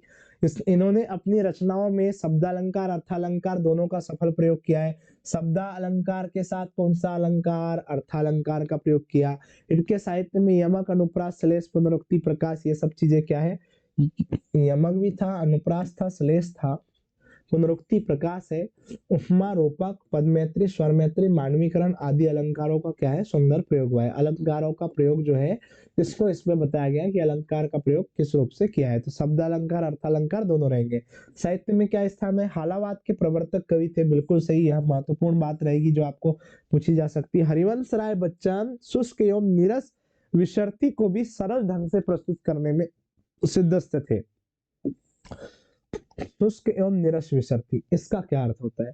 शुष्क का मतलब होता है एक ऐसी रचना जहां पर लोगों का क्या है, उसके ऊपर ज्यादा विशेष रूप से क्या है, उसके प्रति लोगों का, विभिन्न प्रकार के जो लोग होते हैं उसके प्रति उनका विशेष रुचि नहीं होती, जो उसको क्या कर देते हैं, अलगाव कर देते हैं, अलग हटा देते हैं, अरे यार ठीक है ये तो होता है, इस प्रकार से। ऐसी जो गतिविधियां थी उनको भी सरस रूप से ये वहां पर क्या कर दिया था, इन्होंने ऐसे प्रस्तुत किया था कि वो बहुत ज्यादा प्रचलित हो गई। वे छायावादोत्तर युग के प्रख्यात कवि थे। छायावादोत्तर युग के प्रख्यात कवि थे, इसको याद रखिएगा। हरिवंश राय बच्चन जैसे महान और उच्च कोटि की विचारधारा वाले कवि कई सदियों में जन्म लेते हैं। उन्होंने साहित्य की अनेक विधाओं में सफल लेखनी से हिंदी साहित्य की अभूतपूर्व सेवा की है। हिंदी साहित्य में उनका अद्वितीय स्थान है। तो बिल्कुल सही है, प्रत्येक कवि जो प्रवर्तक ही होगा किसी संप्रदाय विशेष का, जैसे हालावाद के प्रवर्तक है, तो उसके लिए तो अद्वितीय योगदान तो रहेगा ही रहेगा, सर्वश्रेष्ठ योगदान रहेगा। ये इनका क्या हो जाएगा, यहाँ से एक प्रकार से साहित्य में स्थान। ये चीजें जो होती है मैं बिल्कुल आपको point to point model test paper में करवाऊंगा कि कितना लिखना है। अभी तो हमने ढेर सारी चीजें बता दी ताकि आपको एक आइडिया हो जाए कि काफी सारा एक व्याख्यात्मक विवरण हो सकता है, पर लिखना कितना है, क्या लिखना है, हम ये मॉडल पेपर में इसकी चर्चा करेंगे कल। तो अभी आप देखिए कि इसके बाद इसके अथवा में पूछा गया था किसका जीवन परिचय, तुलसीदास का। गोस्वामी तुलसीदास का कोई प्रामाणिक जीवन परिचय नहीं मिलता, ये तो बात बिल्कुल सही है, प्रामाणिक जीवन परिचय इनका उपलब्ध नहीं है। उनका जन्म 1532 में बांदा जिले के राजापुर नामक स्थान में हुआ था, 1532 में। परंतु कुछ लोग सोरो जो क्या है उसमें एटा को इनका जन्म स्थान मानते हैं। हाँ, उसके बाद इनके पिता का नाम आत्माराम था, इसको थोड़ा सा याद रख लीजिएगा कि पिता का नाम आत्माराम, माता का नाम क्या था, हुलसीबाई था। इनका जन्म अभुक्त मूल, यहाँ से है, हाँ बिल्कुल, अभुक्त मूल नामक अनिष्टकारी नक्षत्र में होने के कारण इनके माता पिता ने जन्म होते ही त्याग दिया था। ऐसा कहा जाता है कि एक प्रकार का क्या है, उनका जो मूल था, जिस नक्षत्र में इनका जन्म हुआ, वो बड़ा थोड़ा सा क्या था, अच्छा नक्षत्र नहीं था। एक प्रकार से क्या था, हम कहते हैं ना कि यह बिल्कुल ही गलत समय पर पैदा हो गया, अच्छी चीजों में पैदा नहीं हुआ, अच्छा नक्षत्र नहीं था, तिथि अच्छी नहीं थी, तो उसको कहा गया है कि ये क्या थे, उसमें अभुक्त मूल नामक अनिष्टकारी क्या था उसमें नक्षत्र, उस नक्षत्र में पैदा होने के कारण इनके माता पिता ने इन्हें जन्म होते ही क्या कर दिया था, उसमें त्याग दिया था। स्वामी नरहरिदास के सानिध्य में इन्होंने वेद पुराण एवं अन्य शास्त्रों का अध्ययन किया। ये सबसे महत्वपूर्ण बात रहेगी कि स्वामी नरहरिदास के इन पर सानिध्य में इन्होंने क्या किया था, वेद पुराण और अन्य शास्त्रों का यहाँ पर अध्ययन किया। तुलसीदास का विवाह दीनबंधु पाठक की सुंदर कन्या, दीनबंधु पाठक की सुंदर कन्या थी, उससे इनका विवाह हुआ, जिसका नाम क्या था उसमें, रत्नावली। तो याद रखना इनका विवाह किससे हुआ था, रत्नावली से हुआ, के साथ हुआ। कुछ समय पश्चात काशी छोड़कर तुलसीदास अयोध्या चले गए थे और वहीं पर इन्होंने रामचरितमानस की रचना की थी। रामचरितमानस का प्रणयन मतलब जो रचना है वो कहाँ पर हुआ, इनका अयोध्या में ही किया था, याद रखिएगा। उसके बाद लिखा है वहां पर कि जब हम देखेंगे सन 1623 ईस्वी में काशी में, जिसको वर्तमान में आप क्या कहते हैं, वाराणसी में, इस महात्मा ने शरीर के बंधनों को तोड़ दिया और परम तत्व में विलीन हो गए, अर्थात ये क्या हो गए, इनकी मृत्यु हो गई। याद रखना कब, 1623 ईस्वी में। कहाँ पर हो गई थी, काशी में, जिसको आप वर्तमान में क्या कहते हैं, वाराणसी के नाम से जानते हैं। ठीक है, इसमें इसके बाद आगे देखेंगे हम तुलसीदास जी की प्रमुख रचनाएं क्या क्या थी, इनको देखना। दोहावली बड़ी प्रसिद्ध रचना, दोहावली, कवितावली, रामचरितमानस ये तो आप जानते हैं महाकाव्य, विनय पत्रिका, रामाज्ञा प्रश्न, इसमें हनुमान बाहुक होगा, बिल्कुल यहाँ पर क्या लिखा है, हनुमान बाहुक, रामलला न छूक, पार्वती मंगल, बरवे रामायण और संदीपनी एवं गीतावली, ये सभी के सभी इनकी क्या है, सभी महत्वपूर्ण रचनाएं हैं। कम से कम एक बार अवश्य पढ़िएगा, ये वस्तुनिष्ठ में भी पूछ सकता है या 2 अंक के प्रश्न में पूछ लेगा कि इनकी मुख्य 4 रचनाओं को लिखे। तो दोहावली, कवितावली, रामचरितमानस और वहां पर हनुमान बाहु, पार्वती मंगल, ये सब क्या है, इन्हीं की रचना है। रामचरितमानस हिंदी साहित्य का सर्वोत्कृष्ट महाकाव्य, अभी मैंने कहा था कि यह क्या है, एक प्रकार का एक सर्वश्रेष्ठ महाकाव्य है। विनय पत्रिका हिंदी के विनय काव्यों में सर्वश्रेष्ठ है। हिंदी में जो विनय काव्य लिखे गए हैं उनमें से सर्वश्रेष्ठ कौन है आपकी, इसमें विनय पत्रिका। तो याद रख लेना, जो विनय पत्रिका रहेगी ये क्या रहेगी, विनय काव्यों के अंतर्गत सर्वश्रेष्ठ रहेगी। कवितावली मुक्तक काव्य परंपरा की उत्कृष्ट रचना है। कवितावली कैसी है, मुक्तक काव्य रचना जो होती है उनमें सर्वश्रेष्ठ कौन है, कवितावली। विनय के अंतर्गत कौन होती है, विनय पत्रिका। और हिंदी साहित्य का सर्वश्रेष्ठ जो महाकाव्य है वो कौन है आपका, रामचरितमानस। दूसरा देखना, भाव पक्ष का मतलब ये है कि क्या क्या चीजें इन्होंने राम का चरित्र लिखा है, ये तो आपको याद रखना है। रामचरित्र की प्रधानता तुलसी के प्राय संपूर्ण काव्य में रामचरित्र की प्रधानता रही है, इसको याद रख लेना। रामचरित्र की प्रधानता, ये आपका थोड़ा सा इसमें हेडिंग है, ये याद रखना। और यहाँ से याद रखना, तुलसी के प्राय संपूर्ण काव्य में रामचरित्र की प्रधानता रही है, तो बिल्कुल सही बात है। पार्वती मंगल, कृष्ण गीतावली, याद रखना, पार्वती मंगल, कृष्ण गीतावली, हनुमान बाहु को छोड़कर हम कह सकते हैं कि संपूर्ण काव्य राममय है। मतलब संपूर्ण जो काव्य है वो कैसा है, राममय, मतलब राम के आधार पर ही क्या की इन्होंने रचना। पार्वती मंगल, पार्वती का, कृष्ण गीतावली, कृष्ण का उल्लेख, हनुमान बाहुक, हनुमान जी, बजरंगबली का उल्लेख। राम सो खरो है कौन, मोसो कौन खोटी, कहकर राम की श्रेष्ठता को स्वीकार किया। राम के जैसा खरा मतलब अच्छा व्यक्ति कौन है और मेरे जैसा खोटी कौन है, यह बात किसने कही है, तो याद रखना है तुलसीदास ने की है। राम को क्या बताया, खरा सोना बताया उन्होंने। बोले बोले राम क्या है, एक पुरुषोत्तम है भैया, पुरुषों में उत्तम है, और मेरे जैसा क्या है, मैं कौन हूँ, एक खोटी हूँ। यह कहकर राम की श्रेष्ठता का वर्णन उन्होंने स्वीकार किया है। उसके बाद लिखा है, उन्होंने राम के गुणगान करने वाले साहित्य को सार्थक माना है। बिल्कुल से, तुलसीदास मतलब ही क्या है, तुलसीदास का जितना भी संपूर्ण काव्य शास्त्र है वो भगवान राम के जीवन शैली पर आधारित था। ठीक है, उसके आगे लिखा है भक्ति भावना। भक्ति तो रहेगी भैया, आराध्य जो होते हैं उनके प्रति भक्ति होती है। भक्ति भावना में क्या होगा, तुलसी राम भक्ति शाखा के प्रमुख कवि थे, सबसे महत्वपूर्ण बात है ये। धार्मिक दृष्टि से उदार होने का परिचय उन्होंने शिव, दुर्गा, गणेश आदि सभी देवी देवताओं की स्तुति करके दिया। मतलब बाकी देवी देवताओं की भी इन्होंने स्तुति की। तुलसी की भक्ति दास्य भक्ति थी, यह सबसे महत्वपूर्ण बात है भैया। यहाँ पर जब आप देखिए प्यारे बच्चों की तुलसी की भक्ति कैसी थी, तुलसी की भक्ति जो थी वो क्या थी, उसमें दास्य भक्ति है। उसके बाद इसलिए वे राम बोला नाम है, गुलाम राम साही को के रूप में अपना परिचय देते। राम, इसमें जब आप देखेंगे राम बोला नाम है, गुलाम राम साही को के रूप में अपना परिचय देते हैं। उन्होंने रामचरितमानस में नवधा भक्ति का वर्णन किया है, नवीन प्रकार की भक्ति। उसके बाद प्रेमा भक्ति पर अधिक बल देने वाले तुलसी ने लिखा है, एक भरोसो एक बल एक आस विश्वास, एक राप घनश्याम हित चातक तुलसीदास। चातक किसको बताया है, तुलसीदास को बताया भैया, ये भी उन्होंने अपने बारे में लिखा था। हाँ, भगवान राम के इसके ऊपर यहाँ देख रहे हैं आप, लोक मंगल की भावना, मतलब लोक में सभी का क्या हो, अच्छा ही अच्छा हो, इसकी भावना भी इन्होंने। लोक मंगल की भावना तुलसी के काव्य का यहाँ लिखा है, उसमें आधार है उनके आराध्य मंगल भवन अमंगलहारी। इसको तो कई बार सुना होगा आपने, मंगल भवन अमंगलहारी, सबरी गीध अजामिल, ये जो सबरी थी, गीध था, अजामिल आदि सबको मुक्ति प्रदान करने वाले भगवान राम को लोक कल्याणकारी बताया गया है। किसके द्वारा, तुलसीदास के द्वारा। भगवान राम ने क्या किया, सबरी को, गीध को, अजामिल को क्या कर दिया भैया, उनको मुक्ति प्रदान करने का काम किया था। समन्वय की भावना भी जो थी वो इनके काव्य रचनाओं में देखने को मिलती है। क्या है इसमें, समन्वय की भावना। तुलसीदास महान कवि, लोक नायक, समन्वयकारी, लोक रक्षक थे। समन्वयकारी मतलब सभी चीजों को समाहित करके लिखने वाला कवि ही क्या कहलाता है, समन्वयकारी कहलाता है। उनका आविर्भाव ऐसे युग में हुआ, मतलब वो जब आए ऐसे युग में हुआ जब सामाजिक, धार्मिक तथा राजनीतिक क्षेत्र में सर्वत्र अव्यवस्था अव्यवस्था फैली थी, अराजकता फैली थी, घोर निराशा व्याप्त थी। उस समय पर आए थे तुलसीदास। इन्होंने तत्कालीन झगड़ों तथा सांप्रदायिक विरोधों को दूर किया। उन्होंने शैव और वैष्णवों के विरोधों को दूर करके धार्मिक समन्वय का भी प्रयास किया। किसके झगड़ों को दूर कर दिया उसने? शैव जो संप्रदाय हुआ करता था, वैष्णव जो होता था, उनके विरोधों को क्या कर दिया उसने? दूर कर दिया। उनके साहित्य में परस्पर विरोधी विचारों का समन्वय है। परस्पर क्या थे उसमें? विरोधी विचार है। सगुण और उसमें समन्वय है, बिल्कुल परस्पर।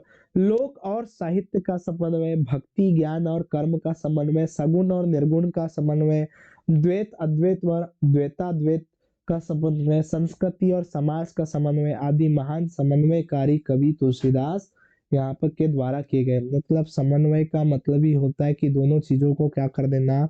मिलाना, और उन दोनों में क्या करना उसमें भैया? सहज रूप से दोनों को क्या करना? एक दूसरे से जोड़ देना, समन्वय कहलाता है। मतलब कि उनको आपस में मिला देना। क्या क्या चीजें मिलाई थी? देखिए प्यारे, उसमें प्यारे बच्चों, समन्वय तो है, पर किसका है? भक्ति का, ज्ञान का, कर्म का समन्वय किया उन्होंने। बोले सब चीजें एक साथ हो सकती है। सगुण और निर्गुण मतलब जो ईश्वर को मानता है, जो ईश्वर को सिर्फ जानता है, इस प्रकार की जो चीजें है, सगुण निर्गुण का भी समन्वय कर दिया। द्वैत अद्वैत, जिसे देखा गया नहीं देखा गया, उनका समन्वय। उसके बाद धर्म संस्कृति और समाज का समन्वय कर दिया इन्होंने। धर्म का, संस्कृति का और समाज का। मतलब यह एक मुख्य रूप से क्या थे? समन्वयकारी कवि थे, जिसमें सभी प्रकार की चीजों को समाहित करने का कार्य इनके द्वारा काव्य के अंतर्गत किया गया है। ठीक है, इसके आगे देखते हैं आप कला पक्ष। इनकी जो भाषा है, तुलसी का अवधी एवं ब्रज भाषा दोनों पर समान अधिकार है। महत्वपूर्ण भाषा कौन है? तो अवधी और उसके साथ साथ ब्रज। कवितावली, गीतावली, कृष्ण गीतावली, विनय पत्रिका आदि ब्रज भाषा की रचना है। कवितावली, गीतावली, कृष्ण गीतावली और विनय पत्रिका, ये चारों की चारों क्या है?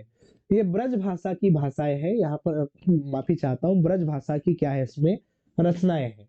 इनकी भाषा में लोकोक्तियों और मुहावरों का भी प्रयोग हुआ है।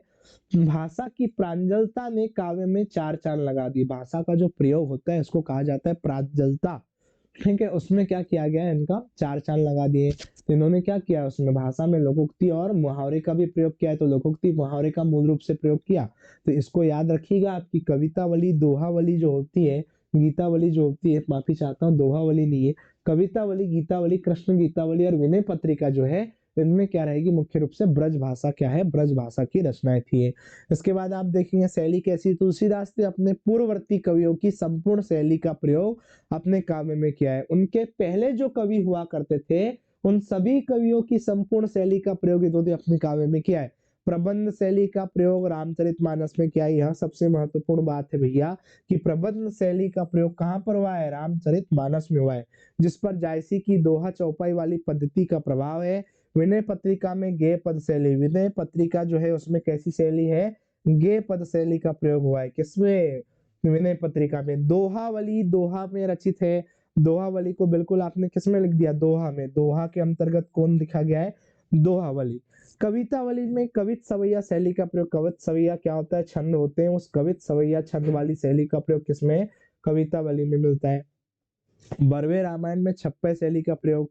इसको याद रख लेना, बरवे नाम का जो यहाँ पर लिखा है बरवे रामायण, इस बरवे रामायण में कौन सी शैली होती है? छप्पय शैली है का प्रयोग किया है। तुलसी ने कथा वृत्तों आदि में वर्णनात्मक एवं उपदेशात्मक शैली का प्रयोग किया है। इन्होंने जो कथा लिखी, कथा का मतलब एक प्रकार से जो कहानी लिखी है, व्याख्या जो की है, उन व्याख्यात्मक कथाओं में क्या किया?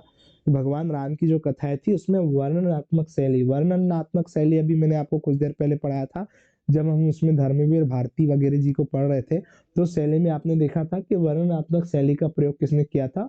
जिसमें वर्णन की भावना होती है। उपदेशात्मक जहाँ उपदेश दिए गए हो, इस प्रकार से रहेगा। इसके बाद देखेंगे अलंकार का प्रयोग। योजना तुलसी के काव्य में उपमा अलंकार, हाँ, अलंकार को जब आप देखेंगे तो तुलसी के काव्य में उपमा अलंकार, उसके साथ रूपक, उत्प्रेक्षा, संदेह, भ्रांतिमान, इस प्रकार अपन होती आदि अलंकारों का स्वाभाविक वर्णन देखने को मिलता है। काव्य में चमत्कार की दृष्टि से केशव की तरह अलंकारों की भरमार नहीं है। केशवदास की जब हम बात करते हैं तो अलंकारवादी कवि कहलाते हैं। हिंदी के अंतर्गत अलंकारों के विशेष प्रयोग के कारण ही इन्हें कठिन काव्य का प्रेत भी कहा जाता है। तो यहाँ पर जब हम देखेंगे तो केशव जो है, इसके जैसे अलंकारों का विशेष प्रकार का प्रयोग इन्होंने नहीं किया है। पर जब आप देखेंगे तो यहाँ से याद रखना कि उपमा अलंकार, रूपक, उत्प्रेक्षा, संदेह, भ्रांतिमान, अपन होती होता है, यह इस प्रकार के महत्वपूर्ण अलंकारों का प्रयोग तुलसीदास ने किया है। दूसरा आप देख रहे हैं उसमें छंद योजना, छंद में क्या रहेगा, छंद योजना में याद रखना तुलसी ने सामान्य रूप से प्रचलित तत्कालीन सभी छंदों का प्रयोग अपने काव्य में किया है, लगभग सभी छंदों का प्रयोग किया। दोहा, चौपाई, सोरठा, कवित, सवैया, इस लाइन को अच्छे से याद रखना। दोहा, चौपाई, सोरठा, कवित, सवैया, छप्पे, पद आदि इनके प्रिय छंद रहे हैं, ये सारे के सारे प्रिय छंद हैं। सबसे प्रिय अगर कोई है तो वो कौन था, आपका दोहा और चौपाई था। संस्कृत के श्लोकों का भी यत्र तत्र प्रयोग इनके द्वारा किया गया। संस्कृत के जो श्लोक है ये भी तुलसीदास के द्वारा क्या किए गए, उसमें इनकी रचनाओं में प्रयोग किए गए। हाँ, साहित्य में स्थान हम देखते हैं गोस्वामी तुलसीदास लोक कवि है, बिल्कुल सही, लोक के कवि है, उन्होंने लोक जीवन पर आधारित कविताएं लिखी, इसलिए इनको क्या कहा जाएगा, लोक कवि। उनके काव्य से जीने की कला सीखी जा सकती है, बिल्कुल सही। वास्तव में तुलसीदास हिंदी के श्रेष्ठ कवि थे। सुर सुर तुलसी शशि कहने में कोई अतिशयोक्ति नहीं है। सुर सुर तुलसी शशि, इसको जब आप देखेंगे तो यह कहने में कोई अतिशयोक्ति नहीं है, अर्थात सूरदास और तुलसीदास जो है उनके बारे में बताया गया है। मानव जीवन का सर्वांगीण चित्रण तुलसीदास ही कर पाए हैं। मानव के जीवन का सर्वांगीण चित्रण किसने किया, तुलसीदास ने। तुलसी वास्तव में जननायक थे, लोकनायक के हृदय में लोक मंगल की कामना थी। इनके हृदय में लोक अर्थात संसार के मंगल की कामना थी। यद्यपि उन्होंने स्वांतः सुखाय काव्य रचना की है। स्वांतः सुखाय का मतलब जिसमें सभी लोगों का क्या हो जाए, उसमें भला हो जाए, लोक कल्याण हो जाए, ऐसी रचनाएं किसने की है, तुलसीदास ने काव्य रचना की। परंतु वह काव्य परांत सुखा है। परांत मतलब दूसरों का क्या है, उसमें सुख, मतलब खुद के सुख को नहीं देखना है। स्व का मतलब होता है स्वयं के सुख को छोड़कर क्या है, उसमें दूसरों के सुख की यहाँ पर क्या करना, आशा करता। ठीक है, इसके आगे आप देखेंगे यहाँ पर प्रश्न क्रमांक आप 20 देख रहे हैं। प्रश्न क्रमांक 20, 4 अंक के प्रश्न यहाँ से प्रारंभ हो जाएंगे। तो अपन क्या करते हैं, यहाँ से याद रखिएगा, इस वीडियो में हम यही तक करते हैं। हमने क्या किया, आज वर्ष 2023 के प्रश्न पत्र में 16 से लेकर 19 तक के प्रश्न हमने किए। 16, 17, 18 और 19 इन चार प्रश्नों के अथवा के प्रश्न भी आज हमने देखे। तो कुल मिला के 8 प्रश्नों की चर्चा हमने अभी तक की है, जिसमें प्रत्येक प्रश्न क्या था प्यारे बच्चों, 3 अंक का प्रश्न था प्रत्येक प्रश्न यहाँ से। पर मैं आपको बताना चाहता हूँ, आज मैंने आपको काफी व्याख्यात्मक चीजें बताई है। ये व्याख्यात्मक चीजें क्यों बताई गई, ताकि आपका थोड़ा सा एक माइंडसेट हो जाए, आपका मानसिक रूप से एक प्रारूप तैयार हो जाए कि काफी सारी चीजें क्या होती है, कवि के जीवन में होती है। पर जब ये परीक्षा में दो रचना के रूप में, भाव पक्ष के रूप में, कला पक्ष या साहित्य के स्थान के रूप में पूछा जाएगा, तो मैं मॉडल टेस्ट पेपर में बिल्कुल उतना करवाऊंगा जितना आपको परीक्षा में लिखना है। इतना सारा नहीं लिखना है। व्याख्यात्मक चीजें क्यों बताएगी, जब 2 ही रचना पूछी गई तो इतनी सारी रचनाएं क्यों बताई गई, ताकि आपको जानकारी हो जाए, आपने जो पढ़ा है वह एक प्रकार से रिवाइज हो जाए, आपने उसको पुनः एक बार प्रकार से आपके माइंड में पढ़ दिया आज।